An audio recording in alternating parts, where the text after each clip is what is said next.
Hello, everybody. Welcome to the Midwestern Marks live stream. I'm back from Idaho in this Airbnb. Happy to be here doing another stream, talking about some of the very important recent events that have gone down. Of course, we're going to cover the Wagner rebellion led by Prigozhin. We're going to discuss a resolution that is being pushed for in New York to end the criminal U.S. blockade, the people of Cuba. We're going to be having Donald Corder on. I forgot to mention that, of the Revolution Report, to talk about the Wagner insurgency. He's been in Moscow covering this for the last few years, actually, so he should be very insightful to talk to.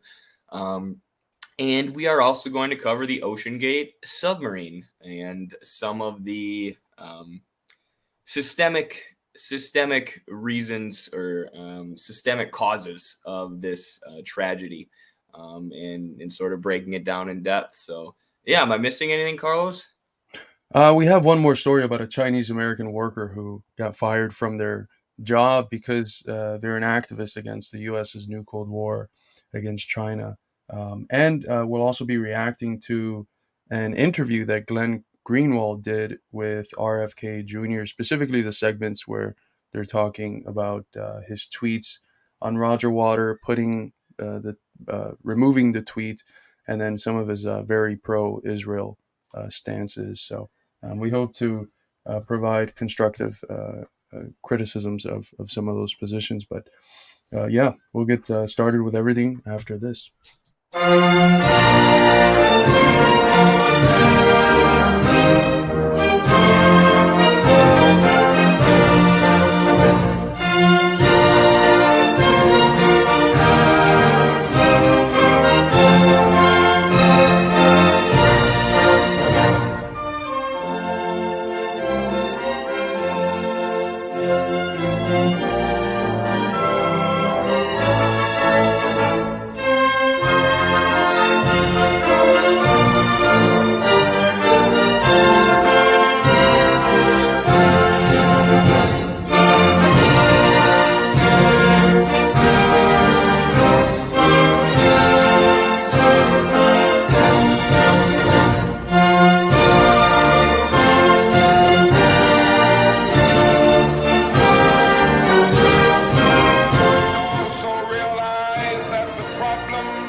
Cannot be solved without a radical redistribution of political and economic power.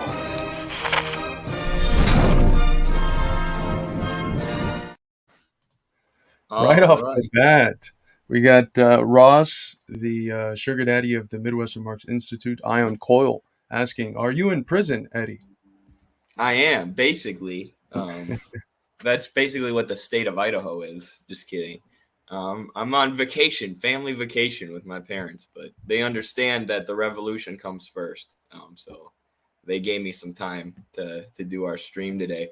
But thanks a ton, Ross. That's awesome. What a great way to start the stream with a 20 euro super chat. Yeah, I was just watching this is a little bit off topic, but I was just watching the Free School and Anthony Montero for the last hour, and they were talking about MLK and what that meant to America, and they were calling it an Afro-Asiatic reconstitution of America. And they were talking about how liberation is within the bones of the American people and what America is, and how this idea of whiteness kind of distracts from what it means to actually have culture and to actually be American, and to be in touch with your own history. It's just fascinating stuff. So that's what I thought of there when I saw our little MLK clip at the end of our intro. Just wanted to give a shout out to the Free School and tell you all to go check them out. Yeah, it's such a wonderful tradition that is able to mix a scientific understanding of society with art at the highest level and a tremendous ability uh, for speech, and that's something that I've mentioned it a couple times, I think. But Frederick Douglass was known as a terrific orator. Um, so was MLK. There's not an instance where I could listen to MLK and not have chills. across my body. And it's somewhat true of Cornel West. He's working on that similar tradition, not just philosophically, but also in terms of the form of expression as a terrific orator. All right, I think you're Got muted. myself muted. Absolutely. And yeah, thanks again to Ross for that $20 super chat. So, what story do you want to jump into first here, Carlos? Carlos prepared a nice, clean-looking PowerPoint for us today to organize all our stories. So, yeah. I think we can probably go into the Chinese American worker and activist who got arrested for advocating for peace between the U.S. and China. The first two stories we'll cover are somewhat quick, so we should get through these before Comrade Donald comes on, and it's time to talk about the Wagner affair. But labor leaders and organizers are banding together to demand justice for Chinese American unionized worker and activist Li Tang Henry Liang. Liang was indicted and then arrested in early May in Boston in retaliation for exercising his free speech rights. The federal government has targeted Liang for advocating peaceful relations between the U.S. and China, says labor activists in the Asian Pacific American Labor Alliance of the AFL-CIO, the largest trade union in the U.S. As a hotel worker, Liang was an active member in his union, and the union's name is Unite Here Local 26. He is an activist in the Chinese American community, rallying against the U.S.'s propaganda war against China. Following his indictment, his employer placed him on indefinite suspension, unfairly depriving his family of income and assuming his guilt without due process, reads the Apala's petition. Someone undergoing trial should not be presumed guilty and should have the right to due process and the right to livelihood. So again, in all of these attacks, one of the things that you're seeing is not just the attack itself, but also the breaking of certain constitutional rights in the process of that attack. And of course, we, as Marxist-Leninists, we understand that the Constitution is a bourgeois constitution, and if we are able to be successful in grabbing power, we'd like to put forward a socialist constitution. But nonetheless, when we can call out the ruling class hypocrisy and the way that they violate their own constitution and their own rights in order to persecute the people that have narratives that challenge empire and capitalist imperialism. I think those are activities that we should be doing, and we're seeing a rise in those attacks today.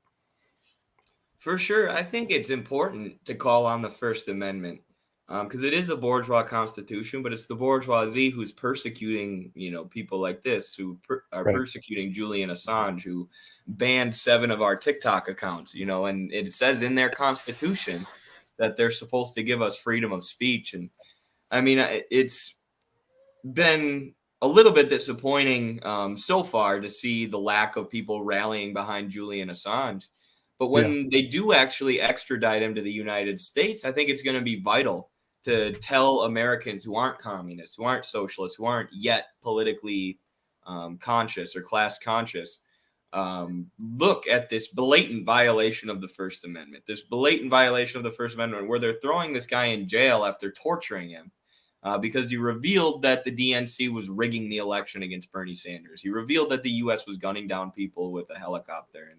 And it's going to be important because Assange is just the beginning, right? Like Assange sets a new precedent for how out in the open they're able to just throw people in jail for being whistleblowers. But we're getting more and more stories like this where people are fired or having their content wiped from the internet for telling the truth and for advocating for peace. And it's very telling that those are the kind of the people who are getting censored right now. The people calling for peace, the people calling for diplomatic relations are the ones who are considered extremists and censored by the existing ruling class. So I think the calling on the First Amendment is something that you can use to rally Americans around these issues because it's something that Americans still care about, right? Like I've always said, even socialism in America might have to adopt the First Amendment because there's so many Americans who are, they see this is the place where you can express yourself freely. And the government isn't allowed to crack down on you, but over the last 2 decades, we've just seen any and all norms violated when it comes to freedom of speech. So, and this is just another example. Yes, right. And so many of the American people support Assange because of that, right? It's an issue that's popular in the American people. And when you ask the question, not just, what can we do about Assange, but why was Assange, or why is Assange being attacked in the form he is, you have to get at the question of American militarism and war, which connects you to the question of capitalism and imperialism as a stage of capitalism that necessitates this activity.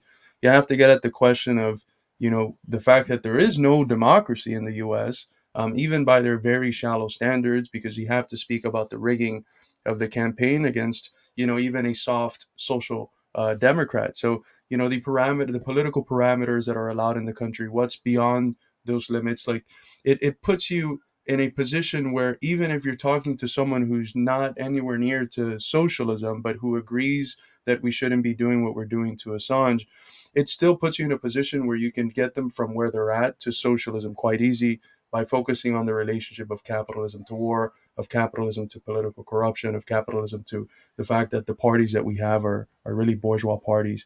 Um, but to continue with the story, Liang has advocated for China's reunification with regions such as Taiwan and peace between the U.S. and China. He was indicted by a federal grand jury for, quote, conspiring to act as an agent of a foreign government without prior notification and acting as an agent of a foreign government without notice to the attorney general. Liang's charges come in the context of the U.S. State's new Cold War against China. Liang is facing charges under the Foreign Agents Relations Act, FARA, which, by the way, is the same act that they're using to indict the leaders of the Uhuru movement and the African People's Socialist Party. The APALA states that in recent years, the U.S. Department of Justice has used FARA to intimidate peace activists, journalists, and others voicing their opposition towards hawkish U.S. foreign policy. With the rise of the challenges to U.S. hegemony by China and Russia, the United States has grown increasingly paranoid and has lashed out in various ways against these two countries. One way is the billions of dollars that are being funded to the proxy war against Russia, or with the military drills in Chinese waters along the U.S. Bases strategically surrounding China. Part of the ongoing effort to rally mass support for the new Cold War is the persecution and repression of free speech in the Chinese American community. And waves of Chinese Americans and Chinese nationals, including students, academics, researchers, and activists, have been targeted for repression by the FBI due to the US's orientation against China. I actually had a professor at my university who got fired simply because he had very vague connections to funding sources from Chinese academies. In 2020, Trump signed an executive order to expel thousands of Chinese university students purportedly for having ties to the People's Liberation Army, although many of these students had ties to civilian universities who merely provided scholarships through the PLA. The U.S. is still, to this day, denying visas based on this proclamation. Apala is calling for Liang to be reinstated at his job, for the Department of Justice to stop racially profiling and restricting freedom of speech, and for the DOJ to drop all charges against Liang. So, Yeah, it's so insane that they're punishing people for getting grants from China when researchers have so much trouble getting funding and grants in the U.S. But then you look elsewhere to get your research funded, and they'll call you a foreign agent or whatever. Absolutely insane. I want And to say, something that yeah, go ahead. I was just going to say, and something that I experienced myself. They did not explicitly being fired for a job for that reason, but having people email the school constantly calling for me to be fired, and then I was eventually terminated from that position. So, something that hits home for us. And we had someone directly fired for that position. Our friend Kayla Popichet, contributor to the Institute, who got fired because of the series that she was doing called Debunking Ukrainian Nationalism, where she was getting the nationalist myths that are fed to propel fascism in Ukraine and debunking them and showing the historical connection between the Ukrainian and the Russian peoples. And she got fired for that. And I've received emails to my university for the activities that we do at the Institute, calling me a genocide denier. And Eddie has received those as well, and a few other people have in our Institute. So, but I think rallying the people, the American people, around a defense of these instances, which are becoming more and more proliferated, and using the First Amendment as a way to connect them to fighting against these forms of political repression and repression of free speech and media is going to be very important for the upcoming years. For sure. And thank you very much, Hayes. Someone who I'm actually buddies with in real life through wrestling. So it's pretty cool to see that we got all these wrestling comrades here. Billionaires are great people deep down. Keep up the good work. Thank you, Sam. Very, very funny joke. I like it. We'll be covering the Oceangate stuff in a second. So thank you very much for the support there. Thank you, Hayes. We have Comrade Donald Corder here with us today. Hello, Donald. How's it going? Hey there, comrades. Thanks for the invitation. I'm doing well. How are you? We're doing very good. Just to provide a short introduction of who you are, Donald is the editor-in-chief of the Revolution Report, which is a terrific project. Please go check out their work, both on YouTube and their website. They put out great articles, and they do great videos and live streams. He is also the director of, quote, 8 years before, an award-winning documentary film about the Donbass conflict. I would definitely recommend checking that out. We'll link that to the video later on. He's been to the Donbass many times before the beginning of the special military operations. He's a Marxist-Leninist international journalist and supporter of Russia's SMOs. He's traveled across the entire former Soviet sphere and has made many videos interviewing older people about what it was like to live in the USSR, the vast majority of which, of course, had only good things to say about it. So thank you so much for coming on, Donald. Yeah, my pleasure. Thanks for the invitation. So I wanted to ask the first question somewhat broadly, but what is going on in Russia? The Western media is painting this as a coup on the part of Prigozhin and the Wagner PMC. Is that true? And if so, what is the likelihood that it'll be successful?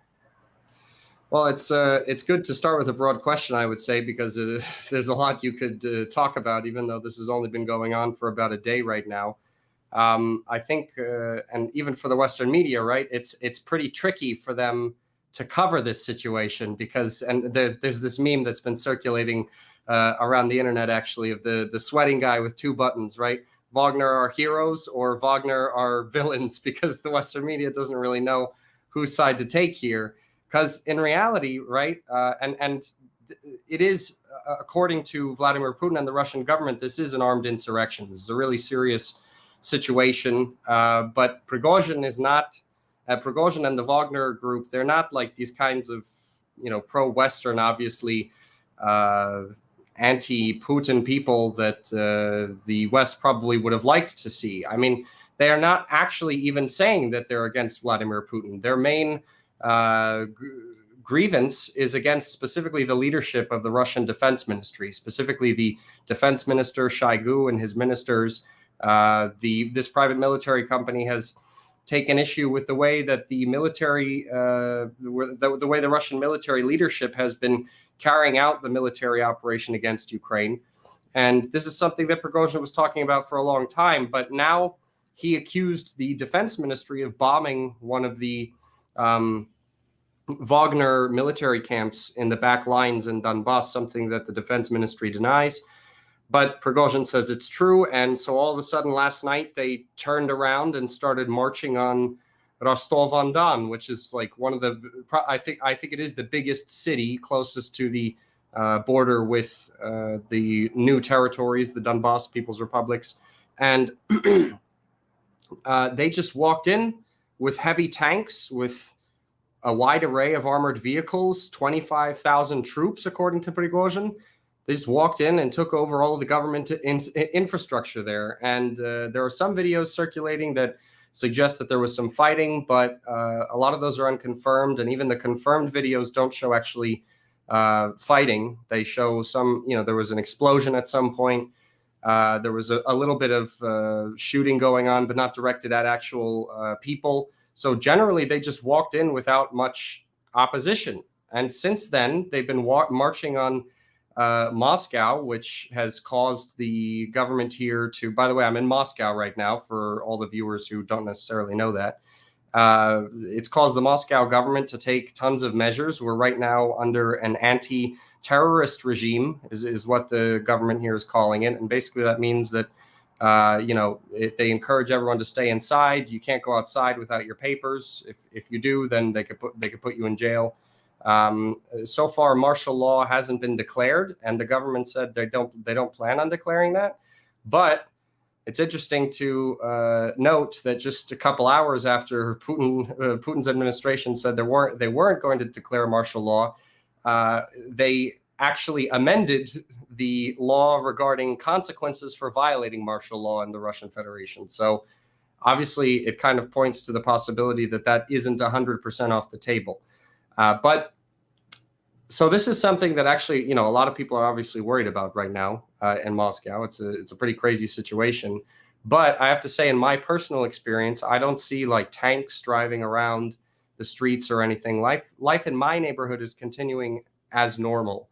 And I live pretty close to the center. But I have seen confirmed photos and videos of the Russian National Guard creating roadblocks in the southern part of the city.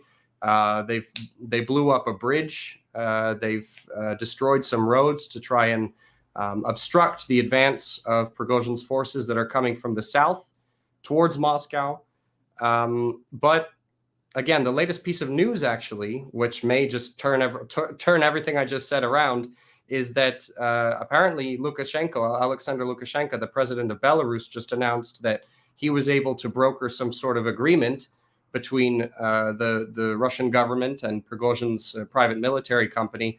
And according to reports that I just saw literally minutes ago, Prigozhin made a statement saying that he turned around and he's going back to his private military company's bases in Donbass because they came to an agreement. What that agreement is, I'm not really sure. I saw this information minutes ago, so it's possible it hasn't been confirmed, or maybe it has been, but I'm not sure. That's the latest news that's come out of that. All I could say about being in Moscow specifically is that there's a lot of tension and people are worried about what's going to happen. But if that news is true, that they came to an agreement, that would be really good, because the FSB said that they're opening a criminal case against Prigozhin for this. Vladimir Putin gave a national address at the beginning of today saying that people who betray the country are going to be really punished to the full extent of the law. A number of generals and governors have come out publicly calling on Wagner to not do this at this time where the country's at war with NATO, with Western fascism in Ukraine. I mean, it really puts the entire Russian war effort at risk when you have this sort of stuff going on in the rear lines, For sure. That's a great analysis, and thank you for that. I've been hearing from some analysts for a while now that Prigozhin has become increasingly critical of the military higher-ups in the special military operation. And they've been predicting that he'll have to be dealt with at some point. So how do you think that Russia will deal with this and deal with Prigozhin? I guess now with the new news coming out, the dynamic kind of changes, but are they just going to allow him to go back to the front line, or is there still going to be some kind of legal action taken against him, do you think? That's a really good question, because, obviously this is one of the biggest news stories that we've seen in a very long time. I mean, we're talking about in major cities in Russia, there are like tanks driving down normal civilian roads. This is not something that's happened since 30 years ago, when there was the 1993 Black October situation where there was like open fighting in the streets of Moscow, and under Yeltsin's orders, they bombed the White House, right? That's the last time there was this kind of huge military presence in ordinary streets around the in Rostov-on-Don, or in the in like the suburbs of Moscow. Again, I haven't seen them myself, but I've seen pictures and videos of it as well. How the government's going to deal with it? I mean, I don't know if they're just going to let Prigozhin walk away after all this. I mean, again, he did he has been officially accused of treason, and the FSB has officially opened a criminal investigation against him. So like, whether or not they come to an agreement, there's still this, I guess, elephant in the room of a criminal investigation that was launched, and the fact that it's the whole capital is under an anti-terrorist regime because of what he did. I don't know if the government is going to just allow him to walk away from that. Maybe they'll try to, demote him, or like try and break the government's reliance on the private military company in the special military operation. That's possible too, and that's actually something that I think the Russian government has been trying to do ever since Artyomovsk was liberated from by Russian forces, specifically by the Wagner group. Ever since then,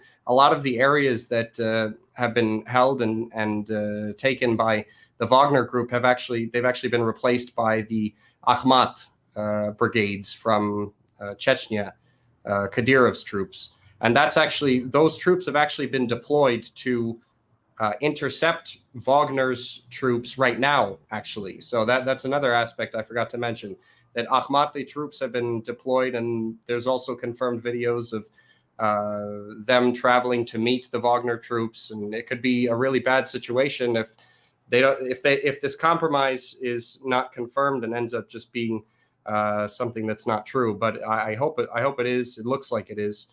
And in terms of how the government might deal with this private military company, even it's a difficult question even when we have this situation we've just seen, because I would say that it's probably safe to say that Wagner troops are the most like hardened, battle hardened, experienced troops fighting for the Russian military right now in the special military operation, which is probably one of the reasons that they were just able to waltz into Rostov-on-Don and then start advancing towards Moscow. Like they walked right into the city of Rostov-on-Don, took over government buildings. Little to no fighting happened. Probably the military there was like, we're not going to fight our own people, especially not the most battle-hardened, experienced people in the Russian military. They didn't want to see bloodshed or get involved in some sort of civil war. And I'm sure in terms of what I have seen from the videos and everything, I'm sure the government also didn't want things to end that way either, because think about the fact that according to Prigozhin, he has 25,000 troops. And by the videos we've seen, he's got like heavy battle tanks, a wide array of armored vehicles. And what was standing in his way? Well, mainly like National Guard forces and police forces that didn't seem to have that much heavy equipment. Obviously we don't know what the Ministry of Defense has up its sleeve in Moscow. Maybe there's reinforcements that we don't know about. The Ministry of Defense has been pretty tight-lipped about its response through all this. But according to the videos that are available, it looks like Wagner is the superior force here. So that's another thing. How to deal with this, how the government's going to deal with Prigozhin when he has all this influence and a very, very powerful military force that's loyal to only him. I mean, that's a difficult question. And this is one of the reasons why, in Russia, mercenaries are actually illegal, but the Wagner group is considered a private military contractor, which like legally has different strings attached to it than conventional mercenaries. And also it's not an organization that's based in Russia. So it's sort of, a difficult organization to deal with. And I think the Russian government, from the beginning of its cooperation with this organization, knew about that as well. Interesting. It seems like a sort of rivalry has developed between Prigozhin and Sergei Shoigu. Am I pronouncing his name right? Yeah. Yeah. And I've been hearing too that perhaps this was prompted by Shoigu's success combating the Ukrainian counteroffensive, and that Prigozhin is looking to elevate himself, or he was angered by that in some way. Is there any truth to that? And then I guess, do you think the rivalry between these two will continue and continue to cause problems? Or?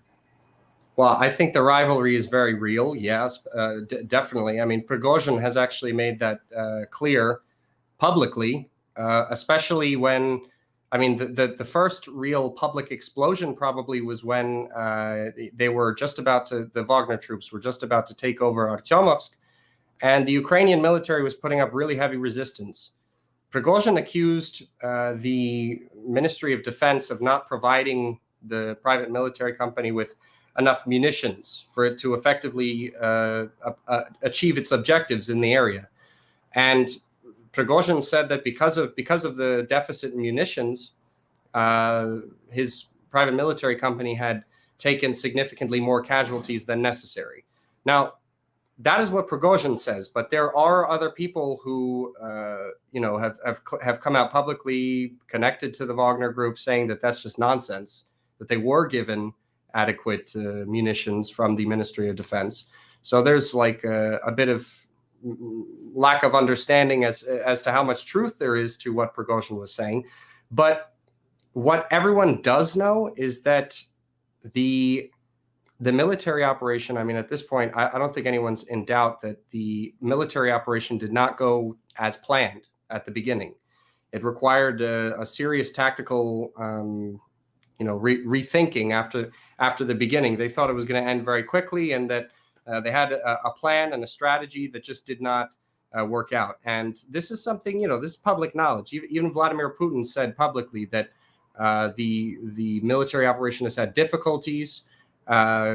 The draft in Russia, when they drafted a number of reservists, was, had quite a few problems that needed to be dealt with, on a government level. There were problems with munitions. A lot of soldiers who were sent to the special military operation zone were promised that they would be fully equipped. And there ended up being a deficit of munitions and equipment, and a lot of people had to go there and actually buy their own military equipment, which I think is really messed up. And that's something that disillusioned a lot of Russian people, and that's especially soldiers. And I think that's why Prigozhin has actually a lot of support, enough support for him to march on Moscow, But obviously, that's not the overwhelming character of the military operation as we see right now. Obviously that stuff happened, but it was not as widespread as the Western media was trying to make it out to be. It's the same thing with these like anti-war protests that happened right after Russia launched its military operation as well. They were very, very small. Several hundred people were arrested in Moscow at these protests. In a city of like millions and millions and millions of people, that's a really small number. Actually, I remember how the protests against the COVID lockdowns were. They were much bigger.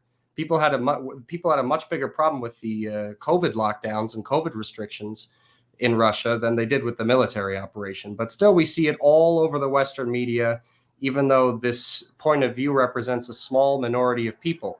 And it's the same thing with the Russian military conditions in the special military operation zone as well. Yeah, there were problems like that, and they could have been easily avoided. But Russia has not had to deal with a military situation like this for a very long time. There are obviously problems in military stockpiles, or there were, old equipment, this and that. But again, on the whole, things were good enough for Russia to, as we see now, crush the Ukrainian counteroffensive, even though all this stuff is going on right now, and the Ukrainian military is trying to take advantage of it. They've concentrated their forces near Artyomovsk for another attempt at breaking the Russian lines, but they've been horribly unsuccessful. So that goes to show that in general, the Russian war effort is doing very, very well. But there were serious problems, and a lot of them have been rectified at this point. But it's something that Prigozhin and this military, the Wagner, for example, is what I mean. They're upset about it, and they're trying to use this as their sort of political ammunition against the Ministry of Defense that they have this personal vendetta with. A lot of people say that Prigozhin is acting like this because he's got like severe PTSD, and he's just like out of whack for being in a military zone for so long, because he has been there for a very long time, and being in a situation like that for, even if you're there for like over 4 months, you're like, that's a guarantee you're going to have some sort of psychological trauma, just being around, dead people all the time and having to deal with the threat of artillery, but random artillery bombardments. It's going to have a negative effect on anyone's mind. So Prigozhin's been there for a very long time, and they're saying that he might have PTSD, and this might be influencing the way he's acting. I mean, I'm not sure. I can't. I'll leave it to the West to psychoanalyze leaders and try to make conclusions based on that. But yeah, that's what people are saying. That's an important point too, because there's a subjective dimension that we should never forget. These are, at the end of the day, people. But I can't help but think that that Prigozhin wouldn't understand how that move, that hopefully has been corrected in the last few minutes, but I can't help but think that he's ignorant to how that would function as fuel to the narrative of fascist Ukraine and the NATO forces. So, I mean, you said that the Wagner group is definitely with Prigozhin, and I wanted to ask, how's the rest of the Russian military? Is there any sympathy for Prigozhin? Is there the opposite of sympathy, hatred for the fact that he's given Ukraine and NATO now this fuel to attack Russia and the SMOs? Well, I can only go off, of course, on reports I've seen and videos and pictures as well. According to Prigozhin, Wagner came into Rostov-on-Don, and people were like hugging them and giving them food, and they welcomed them and everything. That's according to Prigozhin. According to the Russian Defense Ministry, there have already been a significant number of Wagner fighters that said, we're not going to be a part of this, and they contacted the Ministry of Defense and basically defected. That's according to the Russian government. What I saw from videos, and I've been following it since it began, is just kind of confusion, really. The Wagner group marched into Rostov-on-Don. There wasn't any evidence of them abusing people or doing anything, messed up, but they were just standing there. Civilians were walking down the street right next to the tanks. I mean, there was some footage of people running away because there was some shooting around a government building at one point. But so far, I don't think there's been serious stuff like that in terms of some sort of serious abuse of people or anything like that. But in terms of the actual Russian military, right, the ones in the military, special military operations zone, they're just still fighting. They haven't. Obviously they've heard of what's happened, but they're not in any way like. They're just still fighting the Ukrainians, holding their positions and everything. In the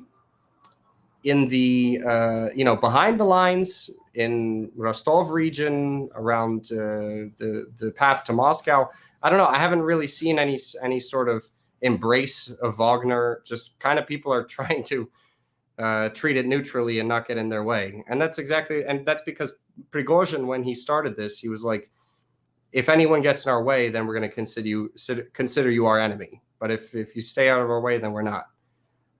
So essentially, people have just, it looks like people just don't really want to get involved. Thank you. And just a more logistical question here that comes from the audience. Thank you for the question, Shinborska. Where does Wagner get their oil, spare parts, food, clothing, etc.? They are a small group with zero logistical backing. Like, what would the conditions for the possibility of this potential coup that hopefully now has been squashed thanks to the mediational efforts of Lukashenko, but would it have been even physically possible? Like, how would they have been able to continue the fight, and who would have stopped that if Russia is not doing so? Well, I can't say for sure because I'm not like an expert in in Wagner's, I guess, company structure, but I would assume that they generated on their own, first of all, because they're actually not a company with zero logistical backing. They've got bases and fighters in a lot of countries. They've been involved they've participated in conflicts around Africa as well. and I'm sure they have multiple sources of income, and they have like a department that deals with logistics and stuff. No doubt, they've proven themselves to be very organized on the battlefield, at least. I can't say for sure where they get their money, but I would imagine a lot of it comes from the Russian government in return for its participation in the Russian military operation. They obviously also get armaments from the Russian government as well for its participation in that conflict. And again, like I would think they get that stuff from other governments as well, where they agree to cooperate with the government. For example, in Burkina Faso, there's been some talk about bringing Wagner in as a security force because they're kicking the French out, and they trust the Russians much more. So I would assume in that situation, they would get government funding in exchange for their security there. But yeah, that's all I can pretty much say about it. I'm not an expert on Wagner. Thank you. And perhaps the last question on this theme: how do you see this affecting the special military operations? Perhaps both from at the level of narrative and the narrative that the West is going to be able to spin off of it, but also at the level of just the fighting itself. Well, the fighting, one thing that I think it was Sergei Surovikin, who's one of the, I think he's like one of the main generals of the Russian military operation. If I remember correctly, I think it was he who said it, actually it was Kadyrov. Kadyrov said that he criticized Prigozhin for creating this situation where the Russian soldiers who are on the front line right now have to fight the Ukrainian military and then also worry about what's behind them as well, because now some sort of potential civil war situation has emerged, and they don't know what's going to take place or what's going to happen tomorrow behind their backs.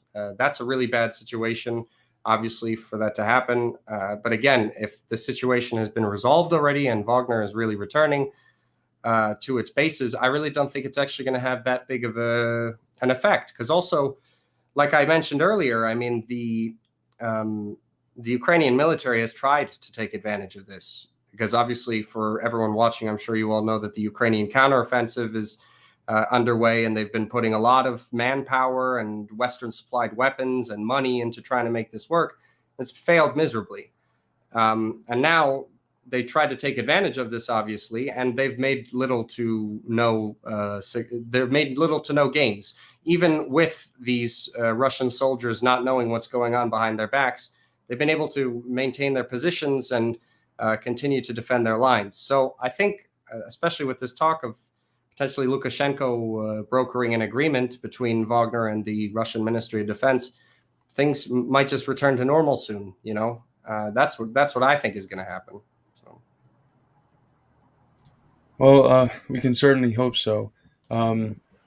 Just a more general question, perhaps divorced from the Wagner affair. You are, like us, a communist, a Marxist-Leninist, and you're located in Russia. So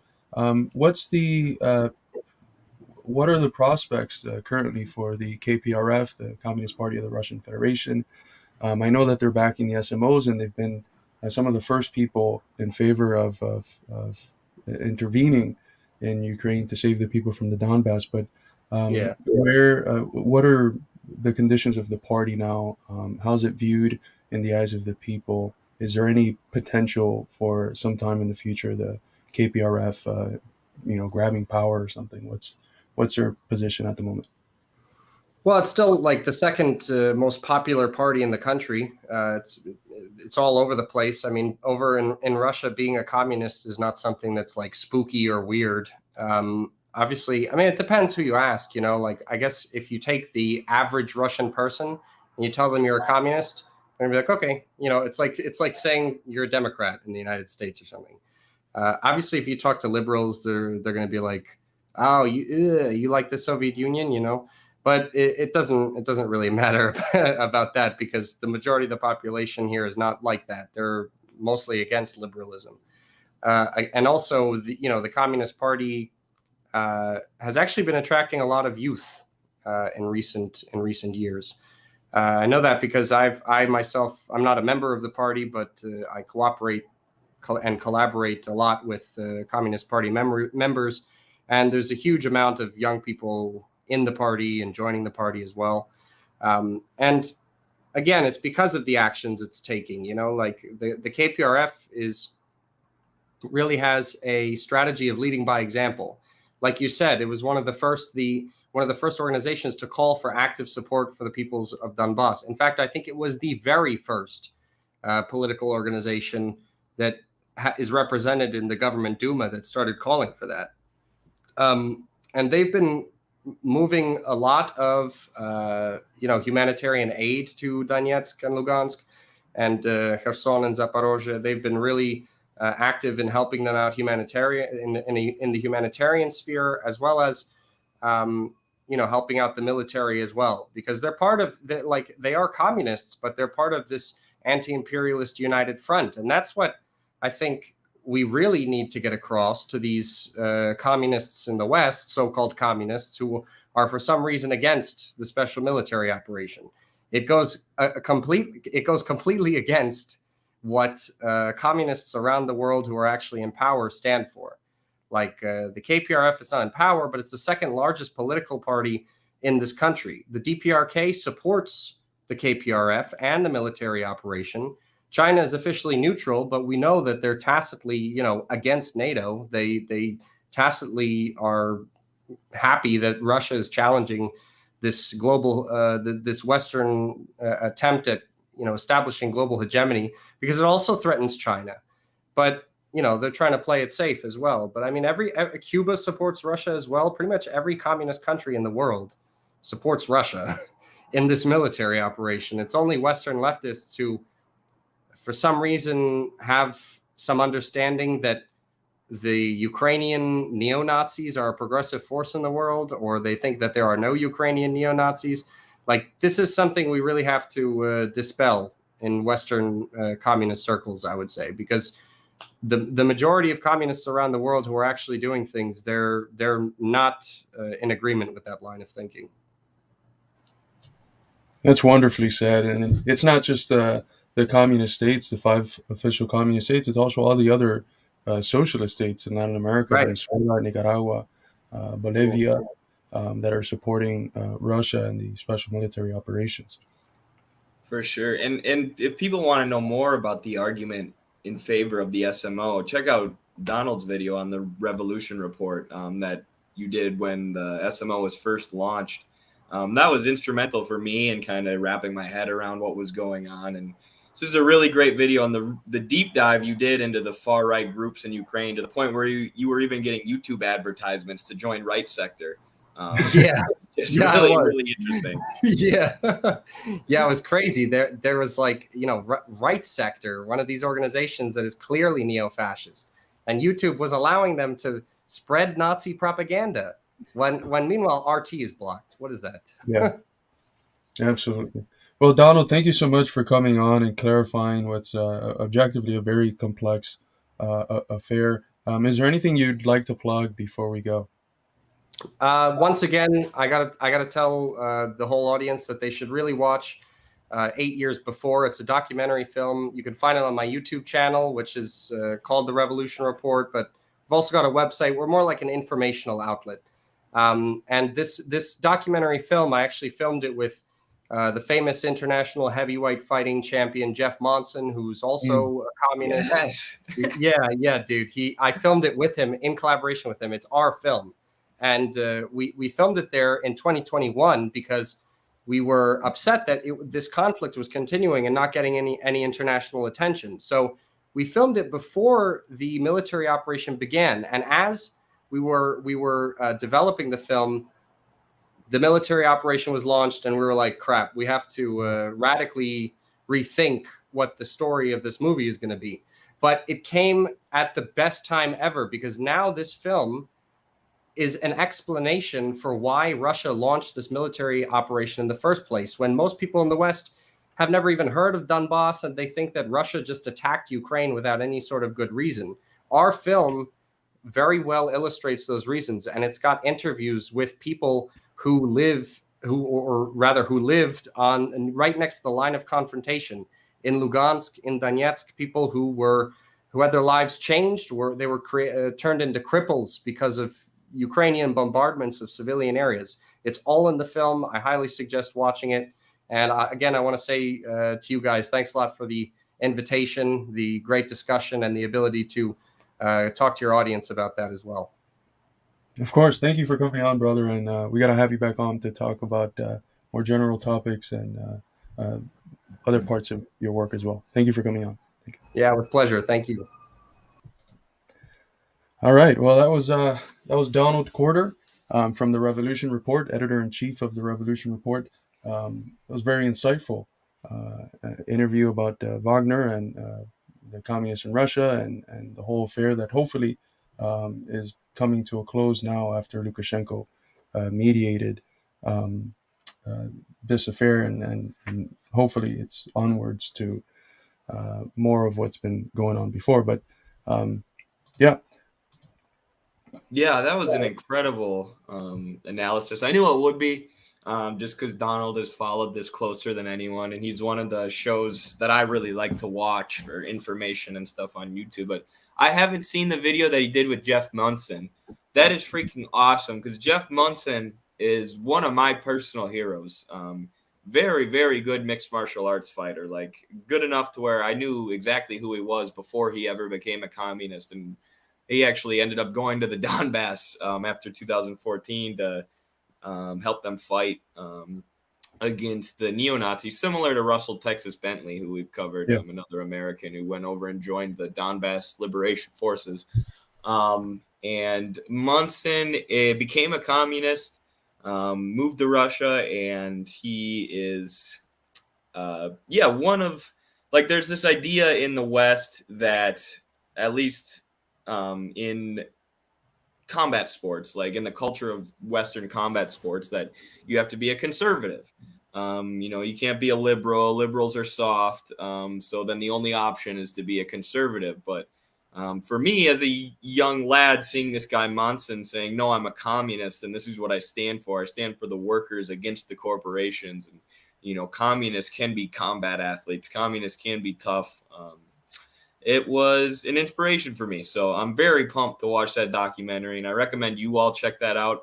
And also check out Donald's deep dive into the right-wing groups in Ukraine. Like I said, he was doing so much research on it. He started getting advertisements on his YouTube for Right Sector, and just shows how prevalent neo-Nazism is in Ukraine, to where they're advertising it on people's YouTube pages. And they have, neo-fascist training camps that you can just sign up for. And, they've been training kids and indoctrinating kids with fascism to prepare for an attack on Russia, really, for years. So it's really sick how children are being indoctrinated into this neo-fascist regime and used as pawns of NATO. And Donald's work really, really shows that, really blows apart Western media narratives, which is why he's constantly being suppressed and banned like we are. Yeah, it's crazy that one of the go-to arguments for the anti-communists is go to these countries, and Russia's of course not communist, but Donald is in Russia, and he's been able to talk to countless people, both about the SMOs and the people in the Donbass, as you mentioned, about how they were being attacked by the fascist imperialist forces.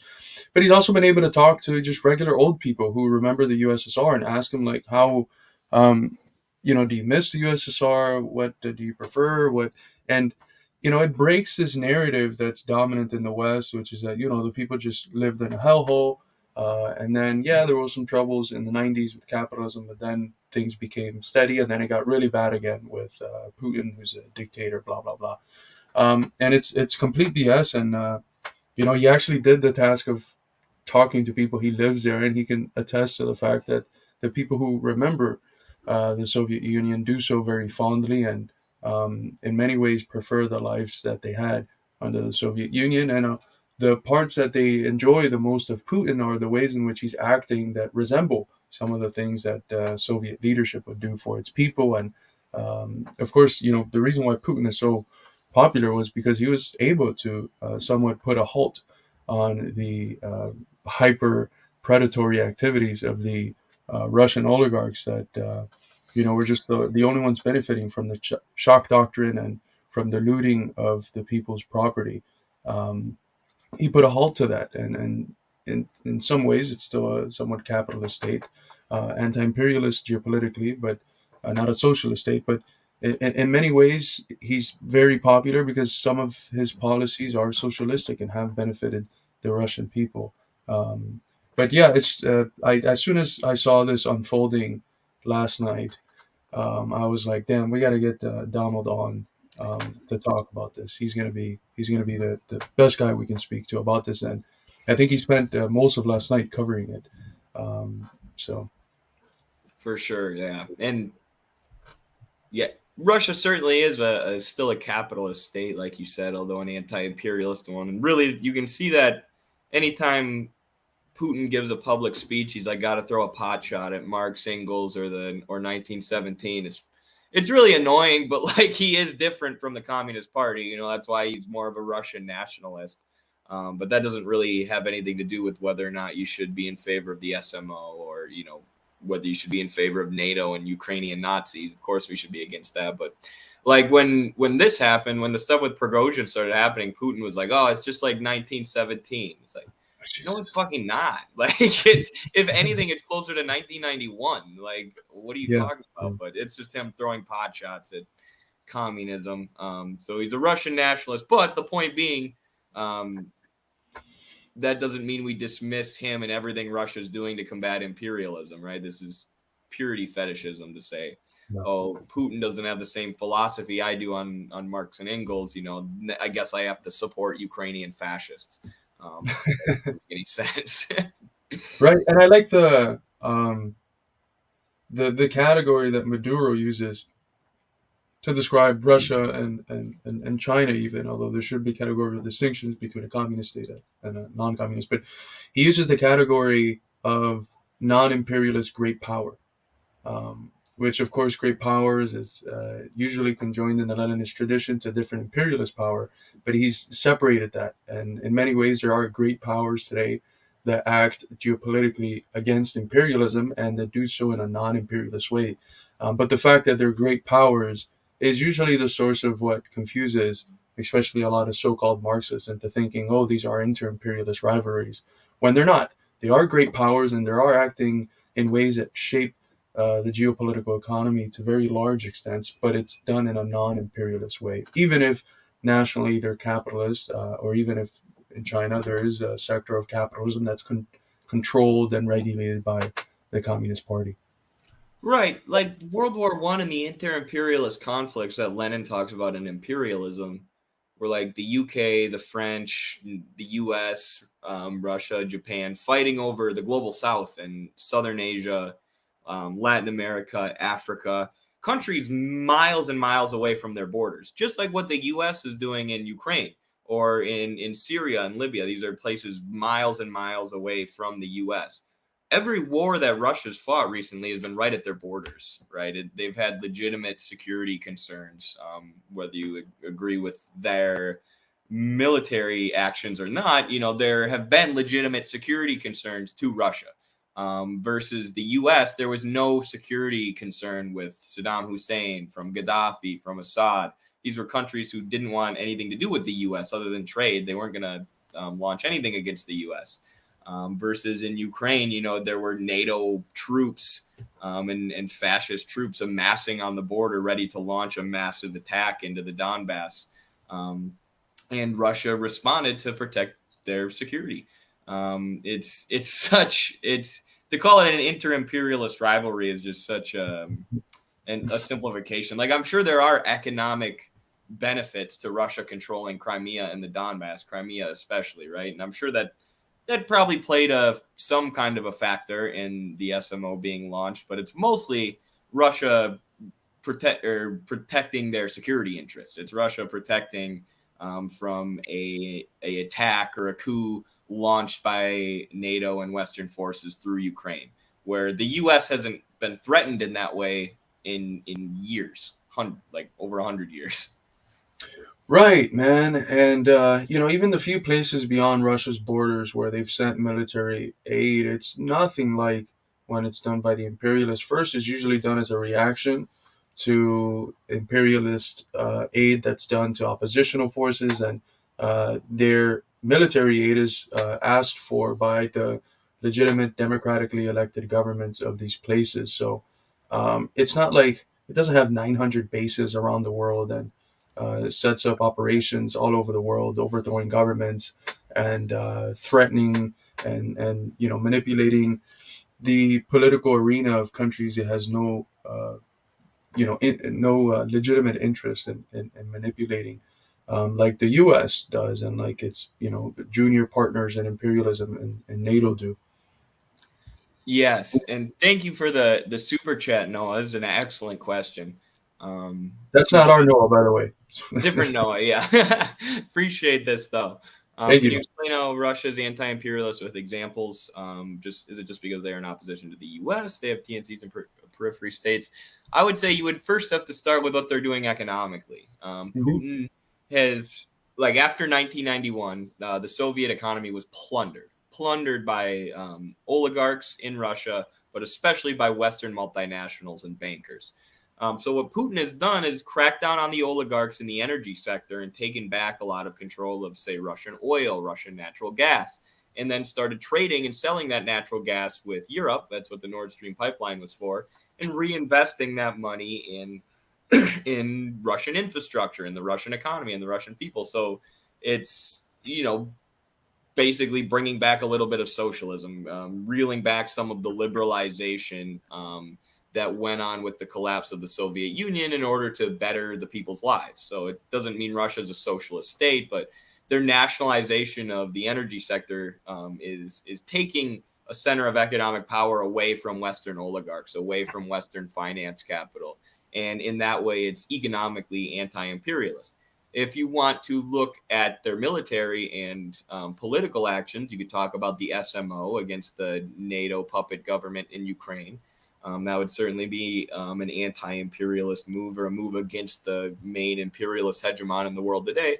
But you could also look at what Russia did in Syria. I think that's probably as good of an example as you're going to find, where the U.S. was literally funding, arming, and trying to weld together a coalition of terrorists, of extremists, to overthrow the country and overthrow the Assad government. So Russia sent troops and sent military support to help Assad fight back against these terrorists in Syria, which, of course, in the Western media, that's portrayed as, oh, Russia's helping the evil dictator Assad. But Assad was democratically elected by the Syrian people, and the U.S. and NATO tried to overthrow him with terrorists, and now they're occupying the Syrian oil fields. They're occupying part of the country. So Russia assisting the democratically elected Ba'athist socialist government in Syria is certainly an anti-imperialist move when you look at the U.S. dirty war and attempted proxy war effort that threw Syria into a civil war, which has now been won largely thanks to Russia's help. Right. Yeah, absolutely. And to understand what entails anti-imperialism in the geopolitical arena, one also has to understand what imperialism itself is. And imperialism is a stage of capitalism where capital has been fully consolidated into monopolies. That doesn't mean that competition doesn't exist, but it's monopolized to a great extent.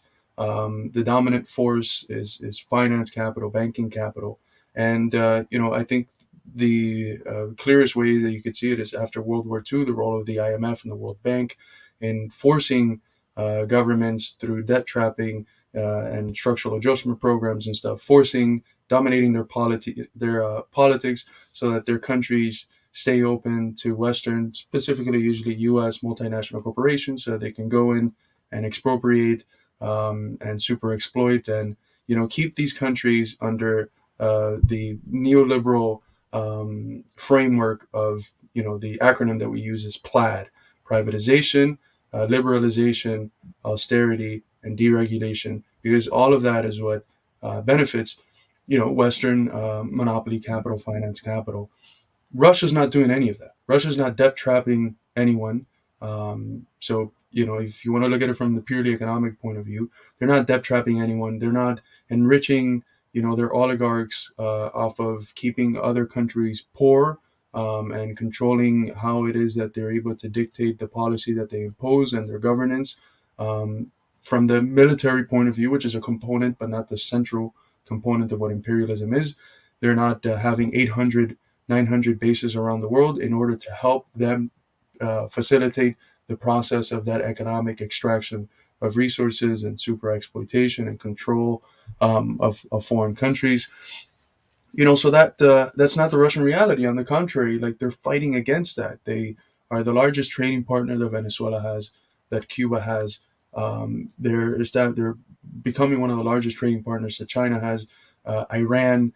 So they're especially if you look at their history after the overthrow of the Soviet Union, they can be categorized as an imperialized nation, the opposite of an imperialist nation, and an imperialized nation that has developed to the point of uniting and banding together with other imperialized nations that are outside the sphere of influence of empire and who are affected by imperialism, such as Cuba, Venezuela, Nicaragua, Iran, China, and others, Syria, that Russia aids. And so if we can speak about in a more crude form about the imperialist and anti-imperialist camp, it's without a doubt that Russia is one of the central actors within the anti-imperialist camp, which could be looked at from the military point of view, but shouldn't be reduced to the military point of view. It should add all these factors, specifically, most centrally, the economic factor and how Russia helps break the blockades and the sanction regimes against other imperialized nations, and is itself, if you look at it historically, an imperialized nation. Yes, I just want to end this segment by showing you guys what Jeff Munson looks like. So you can picture him in your head. This is the guy who Donald has been working with. So we need more communists in the West who look like this. Okay, this is what I'm trying to be. This is what I aspire to be. But, like, I'm not there. This is probably not achievable without steroids. But this guy is freaking huge. Huge. Look at this. Like, this is a warrior for the Communist Party. This is a warrior for communism. This is a man who strikes fear into the heart of the bourgeoisie. This is what we should aspire to be. So shout out to the great, heroic, courageous comrade, Jeff Munson. You imagine having a Communist Party of like 300 of those guys that they just fight like in cargo shorts and shirtless, and they run with like an AK to Wall Street or something. Like, yeah, we'd win in like a week. The Jeff Munsons, you just send like 300 Jeff Munsons wherever you need. We forced him to walk like that. I don't know if you've seen the memes of the black bodybuilder. I forget his name. It's not Kai Green. It's another one, but he's massive, and his big meme is going into stores walking like this, with the trunk going side to side, but the legs going straight. We should that should be like the military walk that we'd have the Munson. That's the march. Yeah. It'd be called yeah. Our military's lats are so big we can't put them down. The Swoletariat. Swoletariat, baby. Oh man! All right. Do you want? I was going to ask the same question you were going to ask. Oh yeah. Do you want to go in? What segment do you want to hit next? You want to hit? I'm dying to talk about the submarine thing. Let's go. Let's do it. Okay. It'll be a good, softer segment from this very serious Wagner PMC segment. Yes, from the main geopolitical story in the world right now. And the most consequential conflict in the world right now, we jump to the Oceangate tragedy or comedy, depending on who you ask. But I'm less like there's been all this debate about how should we feel about these billionaires who died? How should we feel about them morally? And I'm less concerned with that and more concerned with the systemic things that allowed this to happen. How this was a tragedy caused by capital. Because looking into this, because at first everyone was like, why would you sign up for this? Why would you sign up for this? It seems so dangerous. But if you look into the history of submarines and diving deep, like humans in 1954 went to the bottom of Challenger Deep, the deepest known part of the ocean, right? So if they did that in 1954, why would you think that they can't go to the Titanic in 2023, which is, far less deep? It's like 2 miles down. Challenger Deep is like twice or many times deeper. But what was happening was this guy, Stockton Rush, the CEO of Oceangate, was cutting a lot of corners. The submarine hadn't been regulated by literally anybody. And he was buying parts from Camper's World. Of course, the submarine was powered by a Logitech gaming controller, which has become a meme. But this is what happens in a basically ANCAP society, in a society with no regulation. You have these billionaires. I mean, basically, it was just a billionaire who whipped together a submarine to take people on joyrides, and it imploded. And he was lying about the safety risks. He was marketing it as something that was totally safe. And if you think about how many times a year we sign a terms of service agreement without reading it, or check, I agree, right? That's what these people did and assumed they were safe. And there's actually an NBC reporter who had previously taken Oceangate submarine, the Titan, to the bottom of the Titanic. And he said, when I was signing away to do it, I'm like, well, they wouldn't do it if it wasn't safe, right? I'm sure there's regulators. They wouldn't have this company if they didn't know what they were doing. But behind the scenes, they didn't know what they were doing. It was, somebody who wanted to be remembered by in history as an innovator or whatever, as a groundbreaking entrepreneur and capitalist. So he cut a bunch of corners and ended up getting 5 people killed. And what the sad story really is, 2 of the people on board. The people on board were Hamish Harding, a billionaire, a Pakistani billionaire, one of the richest Pakistani families in the world, and his son. A French diver, and then Stockton Rush himself, the CEO. So what they're saying is this Pakistani 19-year-old kid was pressured into doing it by his father. So he didn't even want to be there in the first place because he was terrified of it. And then this is what happened. So I do feel bad for this kid, but the real story here is the lack of regulation and the willingness to cut corners in order to make a profit, right? And space, this is what happens when you have space and ocean exploration led by capitalists, led by the capitalist ruling class, rather than, under a socialist economy, maybe we'd be sending scientists down there to study the Titanic or whatever. Or we would, if there's going to be extreme tourism under socialism, at least it needs to be regulated. So yeah. And I don't know, you can add anything you want to add there, Carlos, but I also have a video of the guy Stockton Rush talking about cutting corners and basically admitting what was going on, but I'll let you add anything you want to add first. No, you've been tremendously thorough, a lot more than I could have, because I haven't. The craze, the social media craze about the videos and the posts, for some reason I haven't gotten many. I've just seen like memes where for some reason I see the submarine and then some whales next to it. People are trying to connect like killer whales to the submarines. I don't know what's going on. I was asked about it by Hard Lens Media in an interview a couple of days ago, and I saw a video and don't have much background knowledge on it, but Louis just said something hilarious. I watched the video before the sub launched. Dudes sealed 17 bolts with hand ratchets and not torque wrenches. If I see that, I'm jumping out. Oh my God.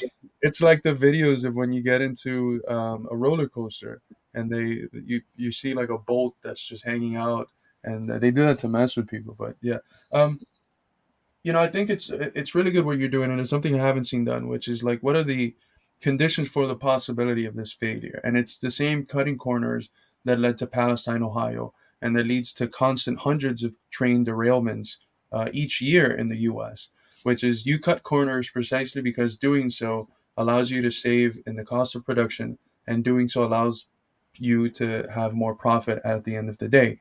And that is fundamentally, if you really think about it, the cause of all of these tragedies, whether it's Palestine, Ohio, the train derailments, the submarine, whatever it might be, and whatever other ones we're going to experience because of the privatization of, space exploration and ocean exploration.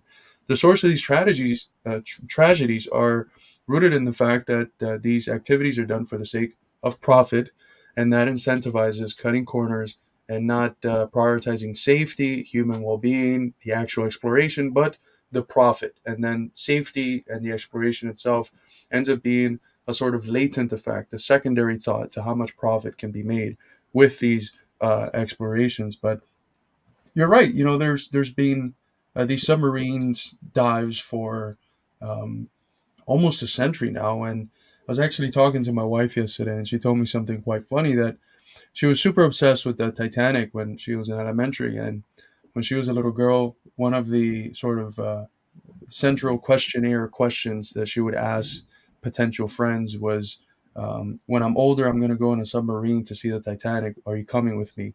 So that's like yeah, 20 years ago. Now she's like, "Yeah, I maybe it's good that I don't want to do that anymore." But you would think that technology would develop in 20 years to the point where, if it was ever likely for something like this to happen, it would definitely become more and more impossible. But that's not the case, because the innovation is stifled. It's limited. It's fettered by Jinx. the it's fettered by the bottom line, which is profit. Absolutely. Yes, that's the real story here, I think, for Marxists. Because I mean, they've made it to the Titanic many times, right? Even the Titan had made it to the Titanic, and many subs have made this voyage. It was just the fact that this guy was cutting corners to make money, because it wasn't based on science or research. It was just an extreme tourism thing that he was marketing to very wealthy people. And I mean, like I said, there was an NBC journalist who had gone on the Oceangate sub, and in that segment, if you go back and watch it now, they're kind of like making a joke about it, right? He's like, "Where did you get these lights from?" And Stockton Rush is like, "Campers World. Most of these are off the shelf parts." It's like, what the hell? Like, but you just assume pretty much that, oh, I signed a waiver, so it must be regulated or it must be safe. They've been to the bottom of the Titanic before. It must be safe. And It was a Goodwill submarine, by the way. I don't know if they've said that in the news, but he found the submarine in a Texas Goodwill. Jesus. No, I'm joking. I was gonna say. I don't think you can find submarines in any Goodwill. Right. That thing you were saying about the terms and condition, there was actually a new season of Black Mirror that just came out, and maybe we should react to some of the or do something on some of the episodes. But one of them, it's a lady that she turns on Netflix when she gets home, and she puts a show, and it's her name, and it's a lady that's got the same hair design, and she starts watching it, and it's just like her life from the beginning of that day. And what ends up happening is that this show is basically just the girl's life, and she's like freaking out. It destroys her relationship with it. She ends up getting fired because all the backdoor stuff is being seen, and then there's like a show on the lady that's doing the show, and it gets super crazy. But then the reason why I was able to do that was because there's this like 300-page long terms and condition, and one of the terms and condition that no one reads, it's we can make a show about you without your approval, and as soon as you sign this, you can never take it down. So it's it's just one of the many ways that the capitalism and capitalists will use the manipulation of laws, or the manipulation of people through laws, in order to reap a profit. And it's good that at least in popular culture there's critiques being made of this, but hopefully it can be tied to the fact that the point of that, in the same way that the show makes a hell of a lot of money when it does that to this person, all of these different tragedies and catastrophes that we're seeing are all rooted in that profit motive. And when I was asked about this ordeal in Hardlands Media, what came to mind was the fact that, yeah, it's a tragedy. Like, communists are deep down humanists. There's these jokes about, okay, there's billionaires, and I'll giggle because I have a messed up sense of humor. But we're supposed to be deep down humanists and care about human life. And when we have to participate in violence against the ruling class, it's not because of our own inclination. It's because the ruling class forces that as the only way that we can grab power and establish a society free of exploitation, oppression, etc., etc. So we have this deep humanistic sentiment, and I don't feel happy by those 4 people having that tragic death, but I'm more concerned with the fact that there's millions of people dying similar or perhaps more tragic deaths from hunger, from malaria and preventable diseases that are rooted in poverty, from bombs landing on their heads, or kids that are born and within a couple of years they die because there Even was immigrants getting uranium. lost at sea, like the same type of thing. But they don't send a whole search party out for poor They don't people. send a whole search party. Kids that die when they're 2 years old because there was uranium depletion bombs landed on their areas and they were born with deformities. These are all very, very tragic deaths that happen by the millions, or at least hundreds of thousands each year, that are caused by capitalism, like these are, and they get no media attention and no resources towards the prevention of those deaths in the same way that the submarine and these 4 lost lives did. So, some lives under this system are worth more than others, and the worth of those lives is dependent on how much they have, how much they own. Your worth is not as a human being; it's dependent on how much you own. Right. And I forgot to say, this is probably the most damning part, was the regulation would have cost about $250,000, I believe, and this guy didn't want to pay for it. He didn't want to pay for a safety inspection. So he got multiple letters from scientists, researchers, literally saying you're going to get someone killed. You need to regulate this. You need to take more safety precautions. And the guy was really cavalier about it, ignored them, said, I'm an innovator. Innovators need to take risks. And then an employee actually spoke out about it, and he fired him. So he did everything he could to suppress the people who were telling him to be safe because he was hungry for that profit. He knew he could sell dives to rich people, to billionaires, for $250,000 at a pop or whatever. And he didn't want to take the time to spend money on regulation. And, in the end, he paid the ultimate price himself. It's almost like poetic in a way, although tragic. But here's an interview. This is from that segment I was talking about earlier, where the NBC reporter went down to see the Titanic. So let me Can know I how just the say something audio real is. quick? Just real Yeah. quick. It's insane how um, cutting corners and making things worse can be passed off as innovation. Right. Because it saves costs, monetary It saves costs. costs, right? And instead of innovation being you made a submarine that's so good that it's literally impossible for this to happen, innovation is seen not just by the people watching this, but by the guy himself as, how can I cut corners? How can I save on costs and make the most profitable submarine? How do I save on my P, my productive capital in the circuit of industrial capital? There we go. Yeah. An experimental submersible vessel that has not been approved or certified by any regulatory body and could result in physical injury, disability, emotional trauma, or death. Where do I sign?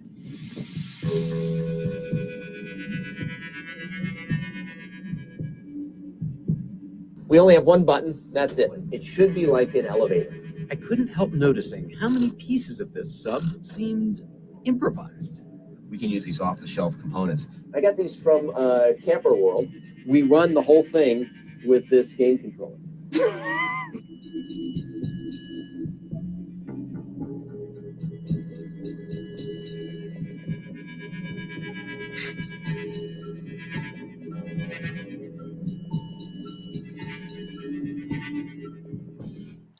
So that wasn't even necessarily the interview I was thinking of. There's another one where he says he wants to be remembered as an innovator.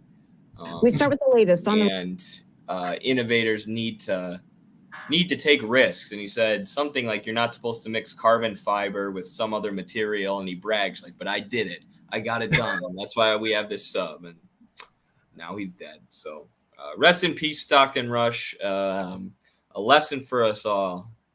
Don't let the greed of capital lead you to have a catastrophic implosion in a submarine at the bottom of the ocean. Yeah. Crazy story, though. Crazy times we live in, I tell you. So why are people connecting it with whales? because the orcas have been like working together to like take out yachts, like rich people's yachts. So then that story has been going on and it's become a meme.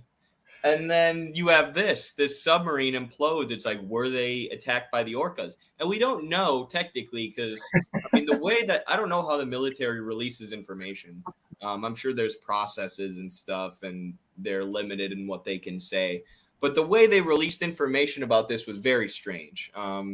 They dropped sonar buoys in the water to measure the acoustics, but that was after the sub had already gone missing.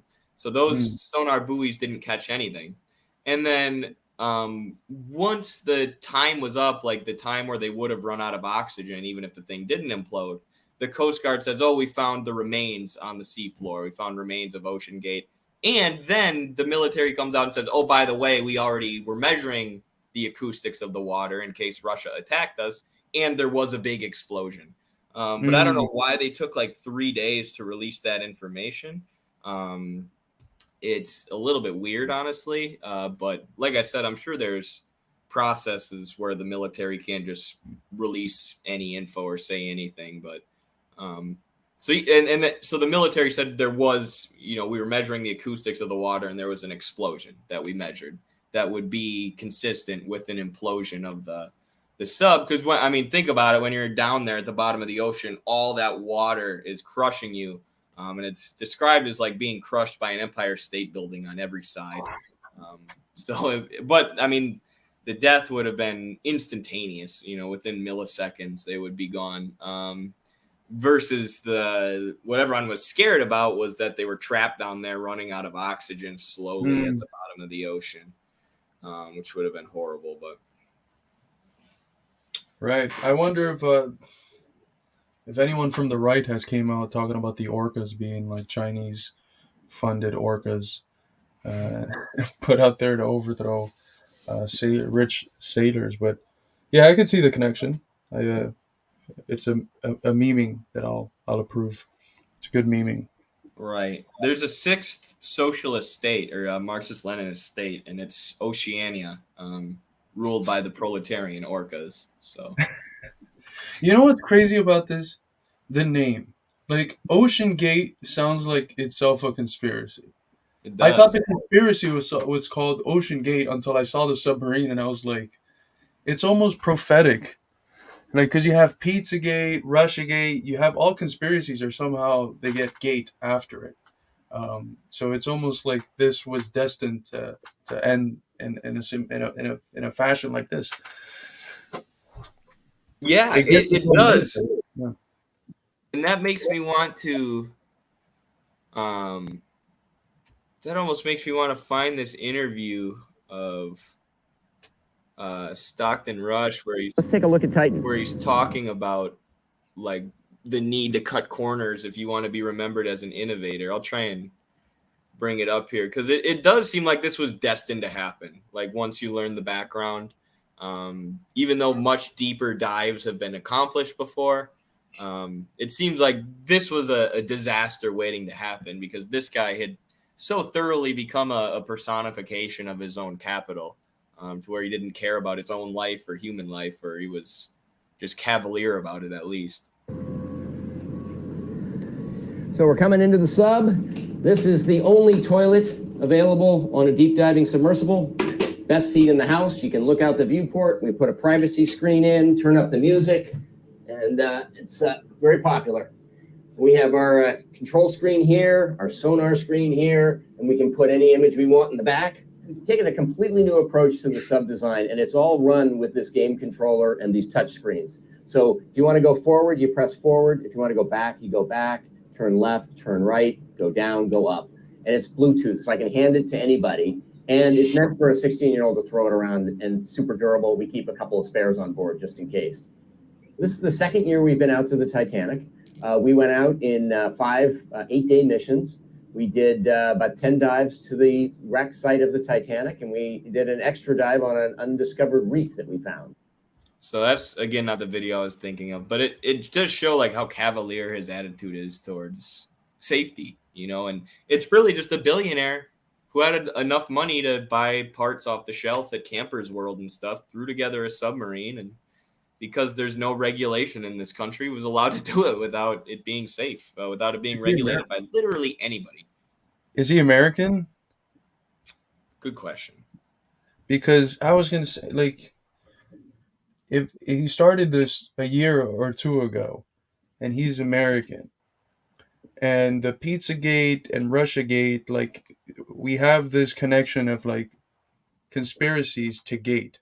Right. So if he From named Watergate. it right, like I just don't see anyone knowing this connection, and then just like naming their product in a way that resembles like a ocean conspiracy or something. Do you think he planned the whole thing? That's the that you know of Occam's razor. That's the only conclusion we can actually come to. It was a billionaire socialist who wanted us to analyze this segment in the form that we've done it to convince the American people that capitalism is bad and we need socialism. And so he called his submarine Oceangate, so And that then we can make the sacrificed his own Oceangate life. conspiracy. Yeah, and then sacrifice his own life. And now we have the Oceangate conspiracy about Oceangate. True. I think we figured it out. I feel like Trump repealed so many regulations when he was in office. I feel like any regulation that did exist in this country on these people like Stockton Rush is just gone after Trump. Like, they're pretty much free to do whatever they want. As long like it's literally like anarcho-capitalism. It's like Ancapistan. If you sign a contract, you can do whatever you want. You know, like you can have a service where people sign a contract and they just jump off a bridge. You know, it doesn't have to be regulated. It doesn't have to be safe. As long as you sign a contract, you're good. Because of the belief that humans are just totally rational actors in the market. When this proves that that's not the case, you know, 5 people signed up to get on a sub that was not safe, that was destined to have a disaster at some point, where many scientists were writing to Stockton Rush saying you're going to kill somebody. But yeah, this is the future that ANCAPs want. Right. And it's not disconnected from like slap boxing. No, Yeah. true. It's I hate that shit, man. stupidity for entertainment that's profitable.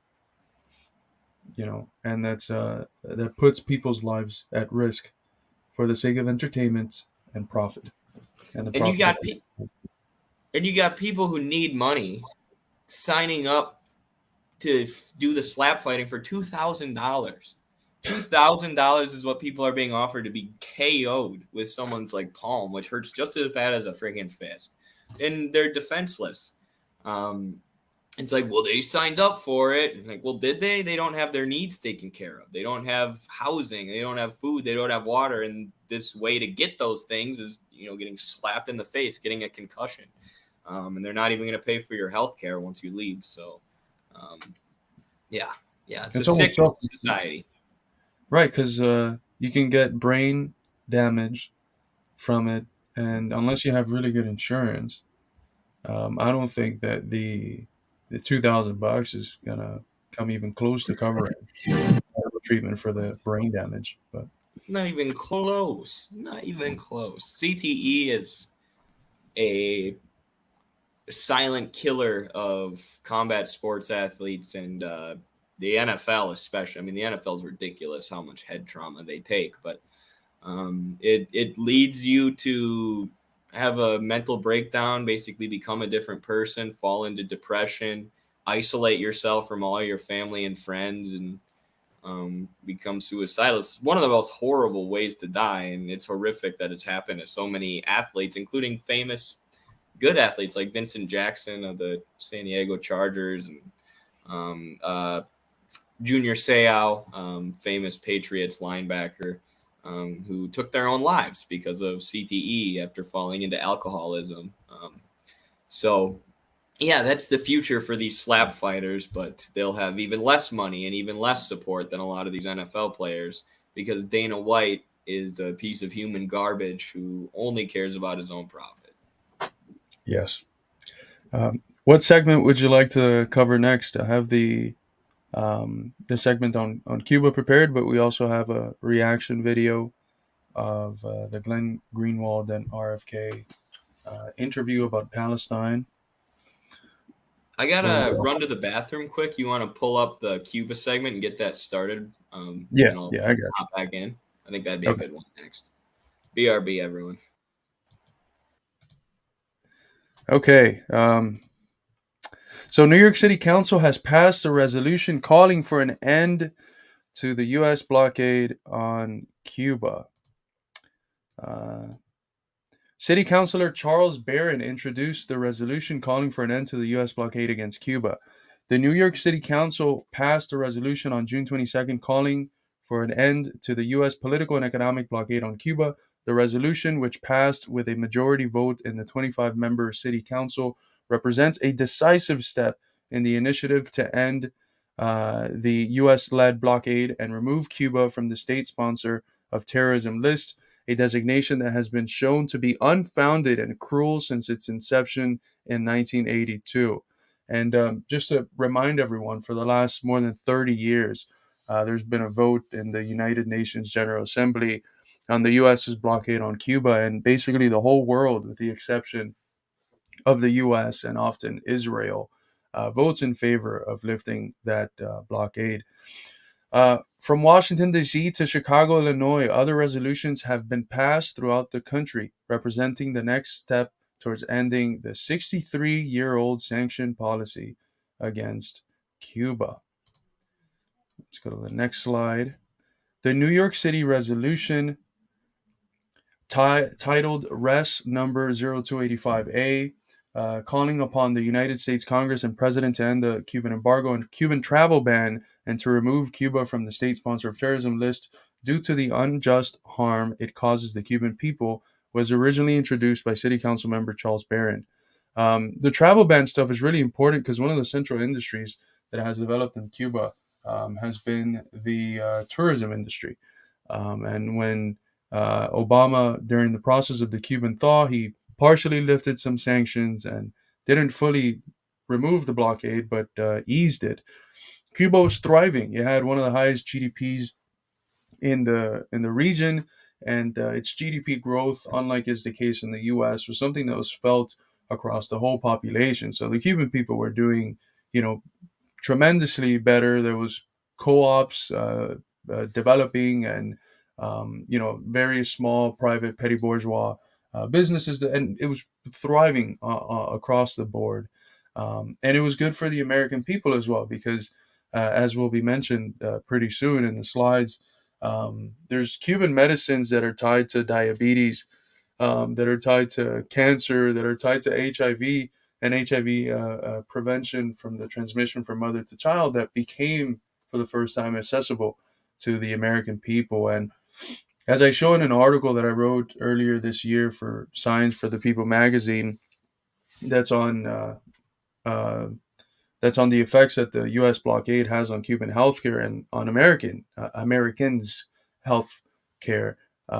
This affects not only Cubans, it affects Americans. There's more than 100,000 Americans that die a year from diseases that if they had the Cuban medicines, the Cuban vaccines, and the Cuban treatments, they wouldn't have died. So it's objectively in the interest of the American people to stop spending, the $2 billion that we've had over the last 20 years in trying to overthrow the Cuban government, and to stop this blockade that's preventing us from acquiring medicines that are life-saving for people with diabetes and with various forms of cancer. The resolution states, quote, that the U.S., in the hope of isolating Cuba and starving the Cuban people into rebellion, has maintained an economic blockade or embargo of Cuba, which was first imposed in 1960 during the Eisenhower administration, and which is the longest economic embargo in history. Ever since 1992, the United Nations General Assembly has adopted a resolution declaring the embargo a violation of both the Charter of the United Nations and international law. So that's more than 30 years. Basically, the whole world is voting to lift the blockade. And it's important here that it mentions the real reasons for having the blockade in the first place. And you get this from the Lester Mallory memorandum, who was the Secretary Assistant of State for Inter-American Affairs. And he says in 1960, the Cuban government is extremely popular. It's a popular revolution. The only way we can succeed in overthrowing it is by impoverishing it through a blockade, creating objectively difficult conditions for everyday Cubans. And once those conditions are set, basically funding an opposition within it. And that's been the strategy. Hybrid warfare, impoverish Cuba through sanctions, try to assassinate Fidel, which they've tried to do for more than 600 times, do biochemical attacks such as the African swine fever of the, I believe it was the early 80s, 82, set up terroristic bombings as they've done with Luis Posada Carriles and other terrorists who've blown up Cuban airlines, killing 70 some people. Just different forms of warfare against Cuba. It's been a by any means necessary approach to overthrowing the Cuban Revolution, and it's completely failed. The Cuban people are fully in line with the revolution.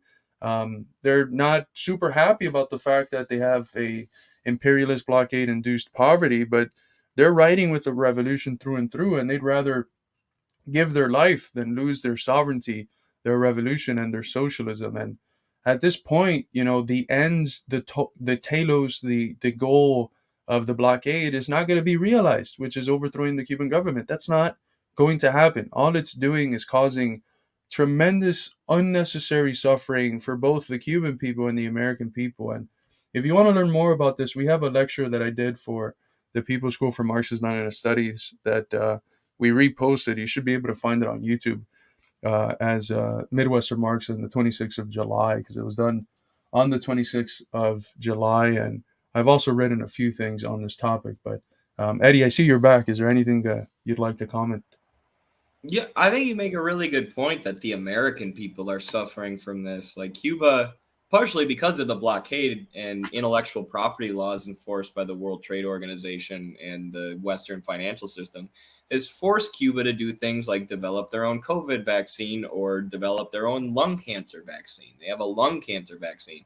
So Americans are missing out on that, on the ability to access that vaccine because of the blockade against Cuba. So it's gotten to the point where it's hurting Americans too. And the intellectual property regime in the field of healthcare is really, really bad. It prevents America from importing cheap drugs from pretty much anywhere. Trade is beneficial to the people of both countries. This is what China is showing with their foreign policy and trade policy that's based on what they call mutual development. It's trade that helps me and helps you. That's what we could have with Cuba. It's this small island country right off our coast, that has made incredible gains in the field of healthcare, especially. And we could be trading with them, building them up, and it's hard to even imagine how prosperous Cuba would be if it wasn't for the embargo. You mentioned how successful they were during the thaw when the Pope pressured Obama to alleviate some of the embargo. But it's just absolutely senseless. But I think that's a good point to make to get Americans to care about this, to say we could have a lung cancer vaccine, but we have this embargo on the people of Cuba for no reason. I can't imagine anybody who would support this outside of Miami Gusanos. What reason is there to hold this country under what amounts to an old-fashioned siege tactic? Trying to strangle their people by preventing any trade. It doesn't help us. It doesn't help them. It doesn't help the world. The only people it helps is the giant pharmaceutical companies that run our government. That's absolutely right, man. I don't think the American people... Cuba's such a special case because even when the U.S. spins its narrative on Venezuela and Nicaragua, China, there's parts of the junior imperialist partners that accept it, and then the puppet governments in the third world that accept it. That's not the case with Cuba. Literally the whole world for the last 30 years has been end this fucking blockade. It's absurd. It makes no sense. The Cuban people have decided their fate and that they're going to follow through with the revolution and construct socialism. That's it, Why strangle a nation that's, a small island of 11 million people 90 miles off the coast of the Key West? It's just so completely ridiculous, illegal, unjust, and statistically, I wrote a paper in 2021 after the July pseudo uprisings.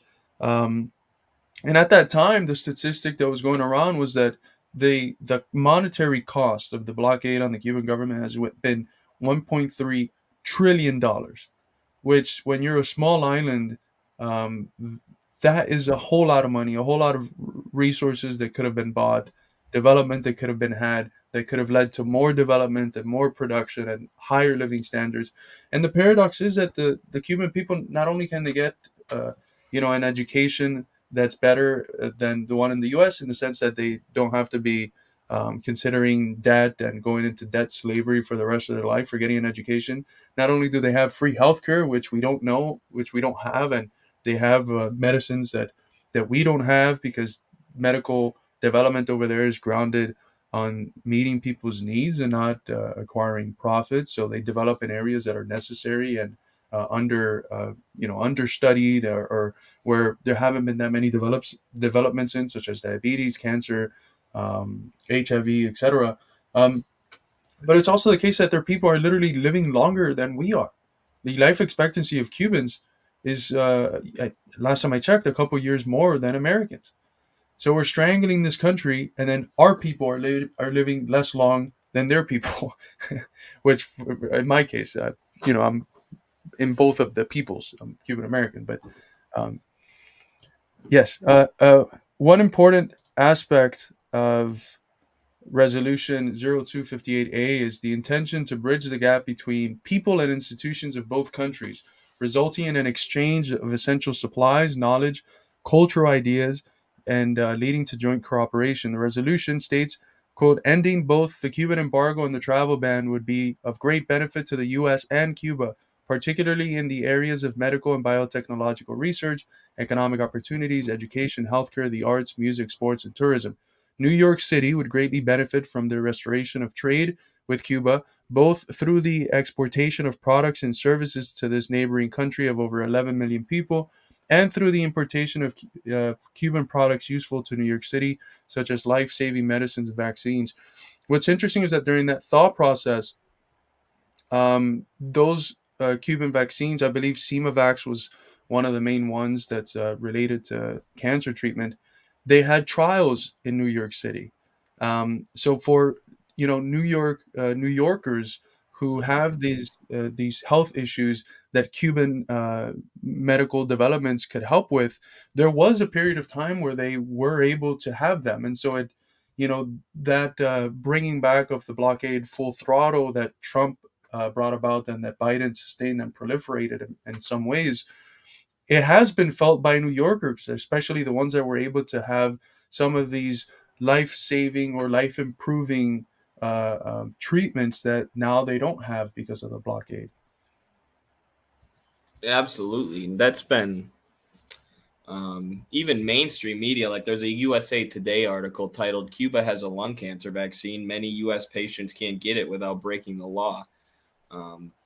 So if even corporate media is talking about it, it's a thing, or it's impossible to deny at this point that people are suffering because of this blockade. And then what does the U.S. say anytime they're questioned about it? Well, the blockade doesn't hurt the people. It's just aimed at the authoritarians, or the sanctions on Venezuela are only aimed at Maduro. And it's like, no, they're fucking not, you liars. They're blocking people's medicine and people's food. You're so full of shit. And even if they weren't, right, even if you were blocking the export of, say, oil from Venezuela, they're using that oil revenue to buy medicine and food. So you're inadvertently, or not directly, but indirectly blocking them from getting medicine and food.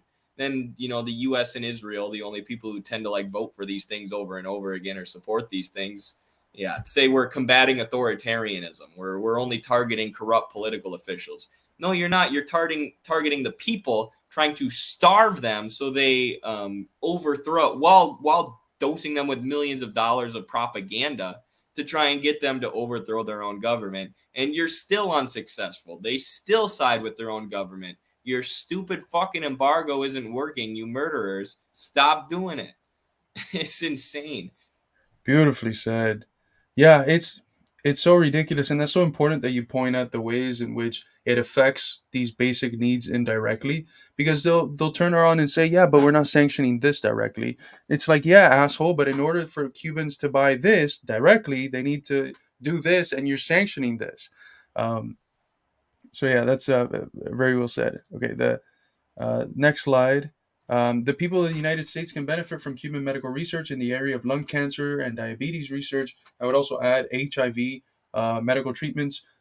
Cuba has basically abolished the transmission of HIV from mother to child, and the World Health Organization has praised this as like the next step into a generation that's free of this transmission of HIV. As well as take political inspiration from Cuba's political system, which is interesting coming from New York. Of course, New York is one of the most radical places in the country. There's always been large socialist groups there, but it's really cool to see that there's a potential to take political inspiration from Cuba, which not only means socialism, but also just looking at their political system and how far more democratic it is than anything we can even come close to, because we live under a dictatorship of capital. For Cuba, opening relations would mean assessing essential medical equipment currently inaccessible because of the blockade, as well as important industrial equipment for developing infrastructure to properly care for its citizens. And if anyone is interested, I wrote a paper detailing the specific medical things that Cuba cannot get and the lives that are affected by this thanks to the blockade. It's a paper we've talked about a few times already, and I just recently talked about it on RBN with JB. But if you're interested in seeing it, that's one of the questions people usually have, because we talk a lot about sanctions, and it's usually hard to follow and remember the details. So I think that article is a good reference point for specifically the topic of healthcare. What things are Cubans missing out on because of the blockade, and how is it specifically working? Because that's another thing. We tend to think of this in a very abstract fashion, but when a Swiss association wants to send masks to Cuba, and it's interfered through the banking system because they don't have permits bought from the U.S. Like, that enriches our understanding of how dynamic these blockades are and how efficient they are in preventing these necessary resources from getting to the people that are being sanctioned. Absolutely. And it was the same thing with Venezuela during COVID, blocking ventilators, blocking necessary supplies. And you mentioned that it was done through a Swiss bank, which just shows how these social democratic countries side with imperialism. We've seen that with the Scandinavian countries during the proxy war against Russia, basically just siding with NATO and the West like a bunch of spineless puppets. And they did the same thing, with the blocking transactions. And actually with Venezuela, they allowed them to pay for 90% of the vaccine, but then just block them from making the last 10% of the payment. So we're going to take your money for the vaccine, but then we're not going to give you this vaccine to protect your people from the pandemic. Mm-hmm. Meanwhile, the pharmaceutical companies in the US and Europe are yelling, you need to take the vaccine or you're a piece of shit. You need to take the vaccine. We need vaccine mandates for all workers. Well, what about the people of Cuba who you're using the blockade to block from getting the vaccine? Or what about the people who you're using intellectual property laws to prevent them from even making a vaccine? Oh, not them. They don't get the vaccine. They're poor. They're socialist. It's the hypocrisy is insane. And I have, after studying healthcare administration for a bit, I have so much contempt for the Western healthcare system and especially the pharmaceutical industry. These people who lied us into the opioid crisis, these people who prevent poor and socialist countries from getting medicine because they're trying to starve their people out and create a regime change. This is an interesting video. Michael Moore takes 9/11 first responders to Cuba for free healthcare. Yeah, I mean, I've said it a few times. That's the story that radicalized me. My mom needed medical treatment. She couldn't afford it in the U.S. She was afraid of the debt that it might incur on the family. And all her friends who were super anti-communist, anti-Cuba told her, just go to Cuba and do it. And I was like, well, what the fuck? This doesn't make any sense. I thought this was a totalitarian hellhole of political prisoners and that we were living in the best country in the world, that where everything was at. The problem is that, everything is here, but it's not accessible to poor and working class people. And it's here because it's looted from the rest of the world and the exploitation of our working class as well. But I have just one more short slide to conclude this segment. The passing of New York City's Resolution 0285A also carries implications for the national campaign to remove Cuba from the state sponsor of terrorism list. It takes place just days ahead of the weekend action organized by the National Network on Cuba to demand the Biden administration to remove Cuba from the state sponsor of terrorism list. The National Network on Cuba, I believe, is Kala Wash's network. She's a young activist, brilliant person, and very committed to the cause of socialism and anti-imperialism. From June 23rd to the 25th, the National NNOC, together with Code Pink, IFCO, Pastors for Peace, the Party for Socialism and Liberation, New Jersey, New York, Cuba C Coalition. The Cuba C Coalition is the one that's connected to the Swiss one, I believe, because it's also Asociación Cuba C something. And I know because they've published some of my work on Cuba in the past. And Puentes Amor are the ones that do the caravans in Miami that our friends from Troika Collective are usually a part of in organizing. And in I skipped a few. The Claudia Jones School for Political Education, the People's Forum, the Amazon Labor Union, which is huge. Again, it's a labor union that's breaking with the tradition of right opportunism and social chauvinism in the trade union movement, and rekindling the spirit of the CIO, the old communist CIO that was, anti-imperialist and saw the interests of the working class in America as conjoined with the interests of the working class's international struggle against capitalist imperialism. The Canadian Network on Cuba, Puente d'Amor, will be holding a series of activities in the U.S. Capitol, in Washington, D.C., and in cities across the country to raise this demand. This will culminate in a mass march and rally on June 25th in Washington, D.C. So if you're around that area, please do follow up on these developments. And if you can make it out to the rally and the march, please try to do it. And that's it. That's the Cuba segment that I had prepared for today. For sure. That's a great segment, great story. I'm glad to see. Oh, my internet tells me I may be cutting out here, but I'm really glad to see some energy for this in the U.S. Some people who are recognizing the criminal embargo and taking steps to organize it against it here, because it is so senseless. And great thing to organize people around, especially with what Carlos mentioned. I think it's such a good point.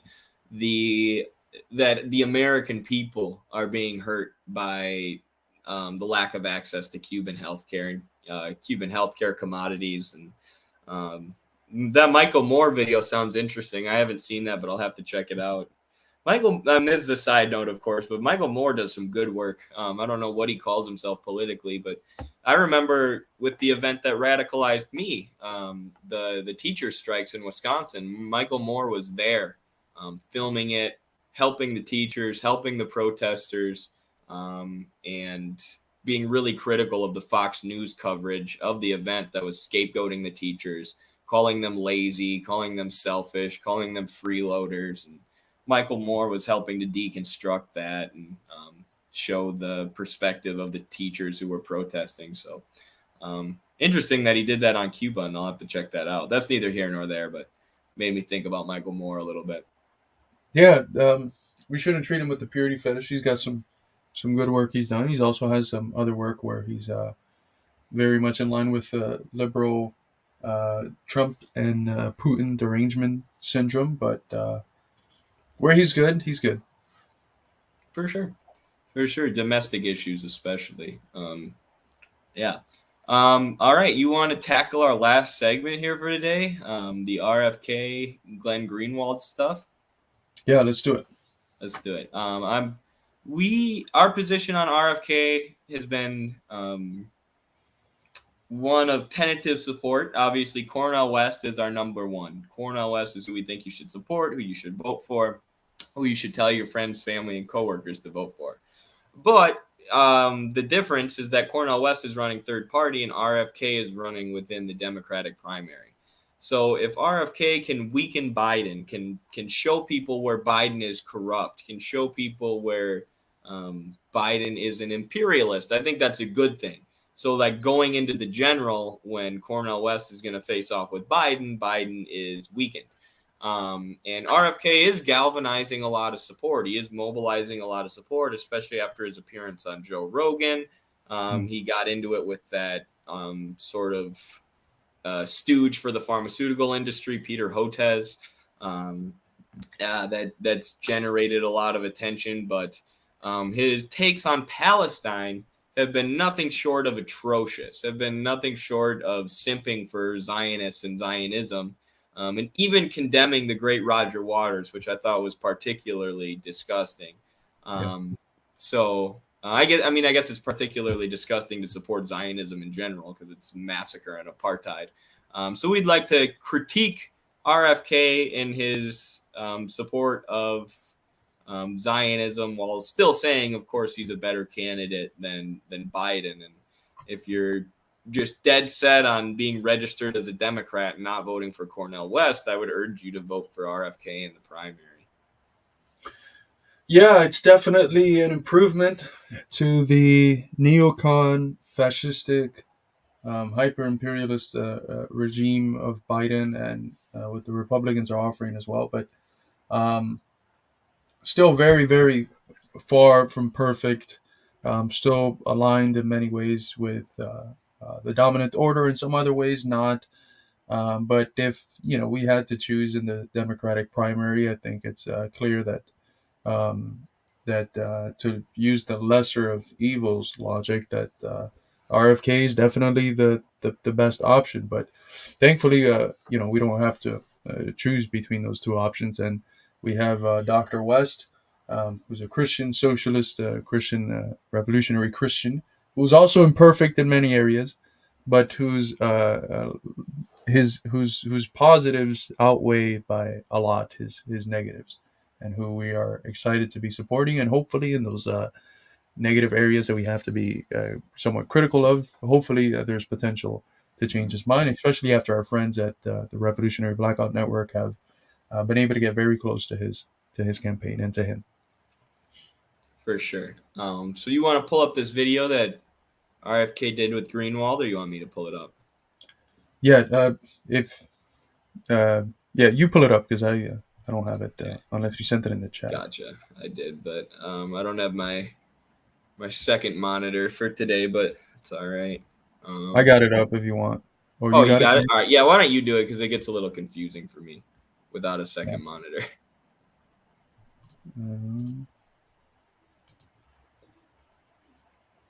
This is from The Hill, by the way. Democratic presidential candidate Robert F. Kennedy Jr. and journalist Glenn Greenwald went head-to-head on Greenwald's show over RFK's now-deleted tweet praising Roger Waters. Here's a snippet of that exchange. You live on any of these other countries, and you're gay, for example, you can be killed for that. Israel is the only place where you have freedom. If you're a transvestite, if you have other kind of dissident views, you'd much rather be in Israel than any other place. I get that argument, but go ahead. You can finish. All right, well, I just wanted to ask you because Israel, and we need to have the same standard for judging Israel as we judge other Arab countries. We should, and Israel is going into the West Bank and killing children. Is never doing that deliberately. Never. And nobody has ever said it is. Well, a lot of people. This is liberalism to the utmost degree. Yeah, but sure, they're enforcing an apartheid. Sure, in the last 3 years, 60 children have been killed by missiles, but they're not doing it on purpose. And look how progressive they are on social policy. Woke fucking imperialism is the stupidest fucking mind virus I've ever seen. And it's got a smart guy like RFK twisting himself into a pretzel so that he can support apartheid.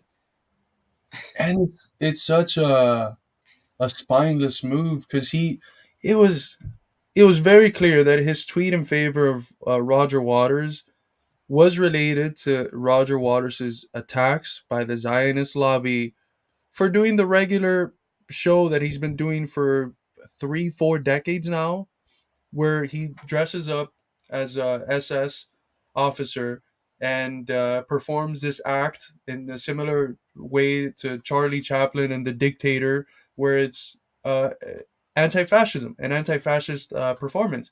But because he wears the costume now, after fucking 40 years, they're trying to say, oh, look, he's anti-Semitic.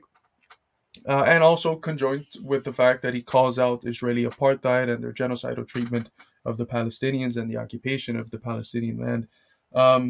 So, you know, RFK makes a tweet in defending him, which implies that there's perhaps an agreement there in being critical of Israeli apartheid.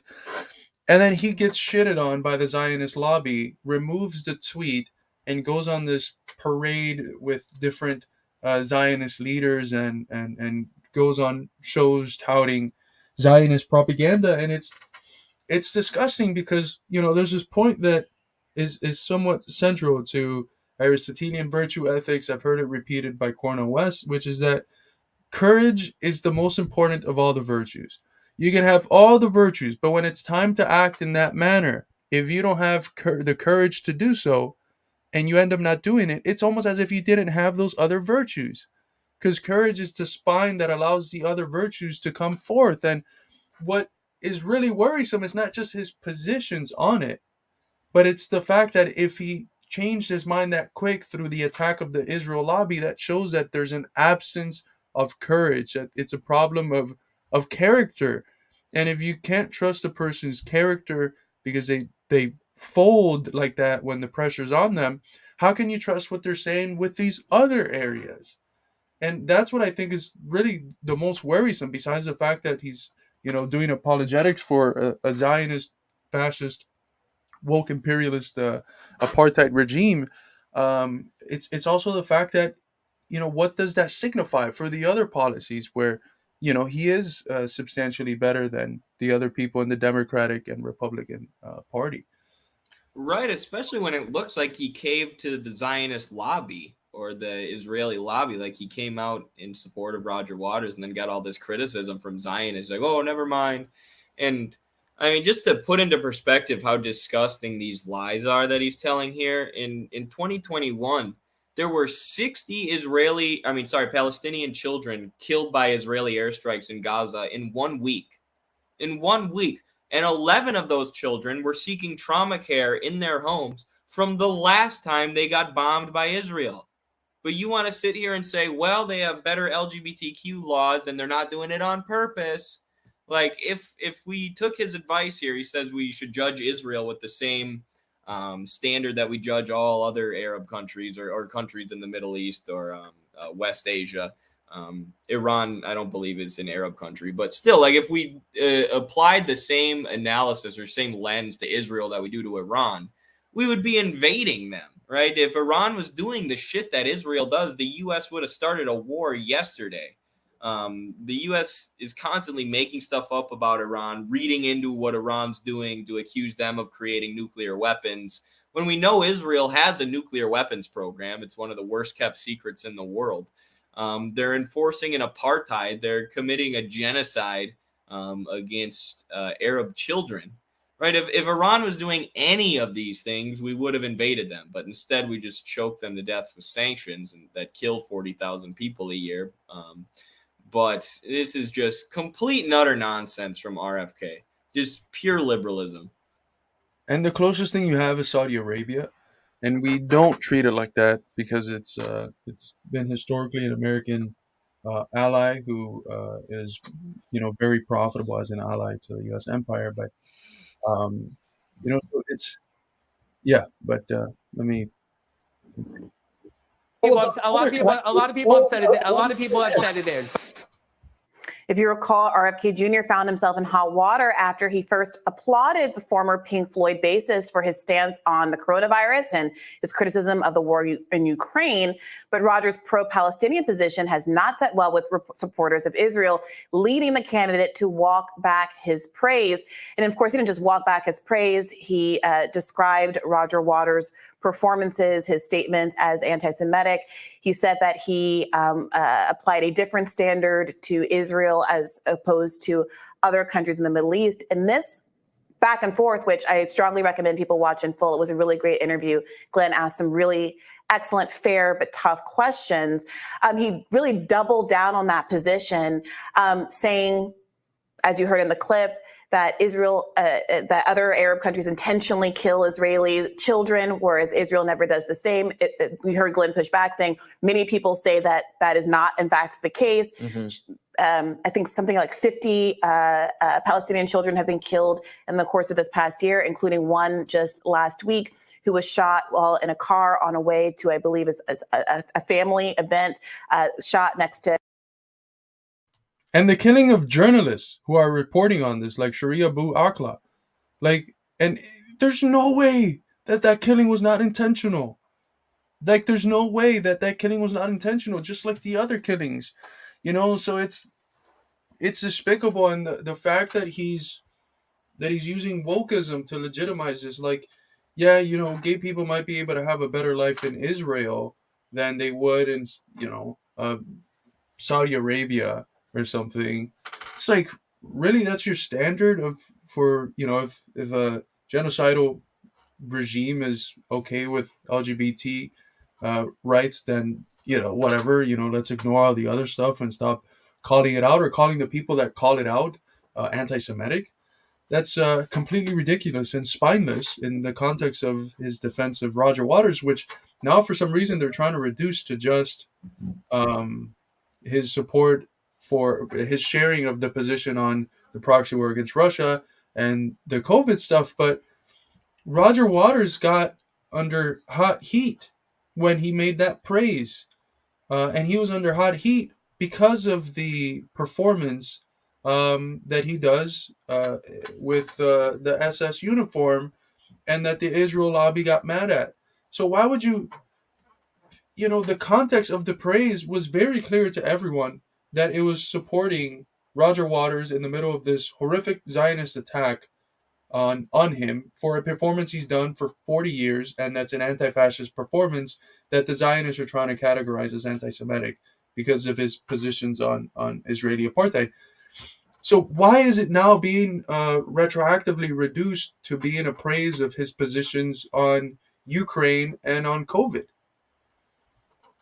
Well, Carlos, what you have to understand is that the Israelis didn't mean to kill Shireen Abu Akleh, and if her and the 60 children who they bombed were LGBTQ and part of that community, it never would have happened. So therefore, I stand with Israel in their righteous warfare against the homophobic Palestinians.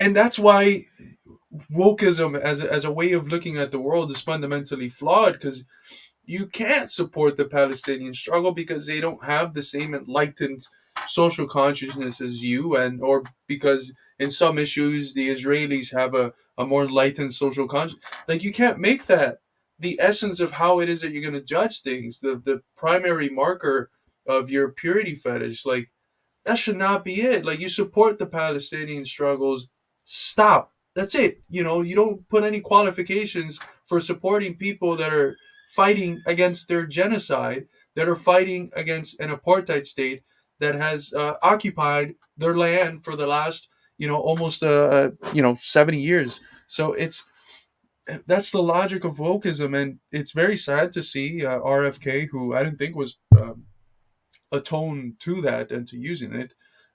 Just the term he used to describe trans people didn't lead me to think that he was the most woke. So it's very sad to see him use that in his defense of Israel. It's just what they fall back on when they are working backwards from their conclusion, or taking an opportunist position because he wants support from the Zionist lobby. Like, it's so easy in the U.S. to just fall back on that. Well, Israel supports the LGBTQ community more than the Palestinians, so therefore me supporting the murder of 60 children in their homes is okay. You know, it's just the only thing you can fall back on to argue in favor of these heinous positions. So I feel like it's just sort of a real-time reaction where he's trying to think of a way to defend these positions, and he just draws upon the woke argument that is made by a lot of Israeli Zionists, and that's always been, something that Zionism has done, is portray itself as progressive. I did a TikTok the other day about this video literally claiming that Israel is communist, saying that Israel is an anarcho-communist country because the settlers just share everything with each other. And, it's sold as progressive while being a murderous apartheid state. Right. Oh, man, I was going to say something, but I forgot. But Did you like my RFK impression, though? Oh, it was terrific. Terrific. But yeah, I mean, it's going to be used more and more, and we have to look out for it. And I had a wonderful conversation with Emerick and Gabriel Rocco a couple of days ago about wokeism and how it functions as a new form that bourgeois ideology is taking to defend itself and to recuperate people who are dissenting but don't have avenues towards Marxism, Leninism, or more serious forms of class struggle-oriented anti-capitalist ideologies, which really the only one that has been successful is Marxism, Leninism. Perhaps a softer form of Marxism in Venezuela and Nicaragua, or religious form. But the point is that it's a distraction that, in the name of supporting the struggles of minorities, it's really just being used to legitimize empire and capitalism, and it ends up not supporting the struggles of these minorities, because no LGBTQ person is benefited by Israeli apartheid. That's just not the case. And if they're benefited, they're not benefited as an LGBTQ marginalized individual. They're benefited as a settler. So that's something that's always important to point out. But as we've said it a million times, like, this rhetoric is being used against Cuba, Venezuela, Nicaragua, China, Iran, whoever becomes the target of U.S. imperialism. And Israel is really just a colonial outpost of U.S. imperialism in the Middle East. And that's just the application of that general logic to the Palestinians. Exactly. So, I mean, I guess to wrap up this segment, we hope that RFK keeps exposing Biden wherever he can. But this is a perfect place where he could expose Biden. Say we're sending $3.8 billion a year to enforce an apartheid while everything crumbles at home. But in other ways, he is still sort of exposing the huge flaws of the neoliberals and the Democratic Party. So my hope is that he steers into that and steers away from this issue. And, I have no hope for RFK, I guess, other than that he can weaken Biden and make the criticisms of Biden more prominent and more on the public consciousness, on the part of the public discussion. So, yeah, I mean, I couldn't agree more. If it comes to an option of Biden and RFK, it's clear that RFK is preferable. But yeah, Greenwald asked him about the funding of Israel and if he would stop funding it if he became president, and he gave a very politician answer, which means a non-answer. He just talked about something else. He hinted at we should assess whether Israel still needs our defense or whether they've developed to the point where they don't need it anymore. But that's really a non-answer. If someone's asking, are you going to continue sending billions of dollars to fund apartheid, and you don't say yes or no, the answer is yes. Right. Exactly. And he'll probably increase funding just like Biden has, just like Trump did. Right. Just like every other president does, to signal to Israel, I got your back. Yeah. So, you got anything else you wanted to discuss today? Sorry to interrupt. No, that's all we had planned. It's been a very enjoyable stream. I think we've gotten through a lot of topics. It's very rare that we don't leave at least one or two topics off the table for the next stream. So I enjoy the streaming this early. It's not usual. It's a little bit more usual for you with the power hour, but for me it's somewhat unusual. But I enjoy it. Now I got the rest of the day to just hang out. For sure, yeah. Hang out, read what you want. I'm gonna make some TikToks, I think, and promote the stuff we did today. Yeah. Thanks for hanging out with us, everyone. Thanks to the mods. And if I could just promote one more thing in case anyone watching is interested. 1 second. I'm going on our Twitter to find what it is that I wanted to. Here it is. Stop share screen. Present. Screen. We have opened up the submissions for the third issue, the 2023 issue of the Journal of American Socialist Studies. So check out our Twitter or our Instagram or our Facebook for more news about what you have to do in order to write for the journal, what are the submission details, where you should send it to, and other information such as the goal of the journal, which is, generally a journal that hopes to, bring forth the positive legacy of struggle in the U.S. So you can talk about contextual issues in the U.S., the U.S.'s position in, as far as geopolitics, but especially what we're really looking for is this historical essays about U.S. socialist labor struggles, and we try to mix both, like contextual things and historical things. And the last one we did for this year was very, very special. We had an interview with Noam Chomsky. We had a few professors write for it. We had some great essays. Eddie had a terrific essay about the providing a comprehensive analysis of American healthcare. I did an essay on how the various forms of purity fetish manifest itself in the U.S., which ended up being part of the last chapter of the purity fetish and the crisis of Western Marxism. So there was a lot of Noah did an article updating Gus Hall's analysis of petty bourgeois radicalism, and we hope to continue that tradition with this third issue, which hopefully is the best one we've done so far. But you have up till November 15th to submit an article, so you have some months to do research if you want to write something. So yeah, I'm excited about that. I still got to figure out what I'm gonna do my article on, so should be fun though. Indeed.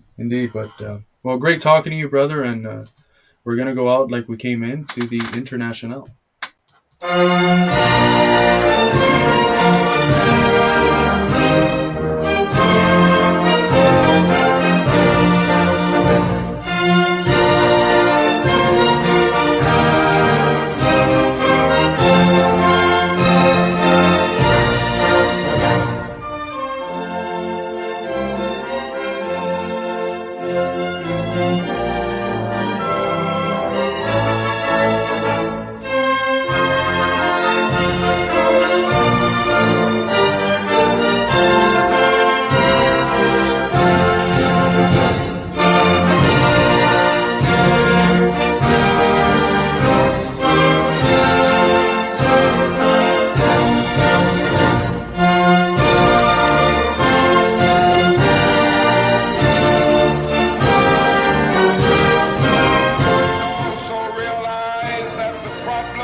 Cannot be solved without a radical redistribution of political and economic power.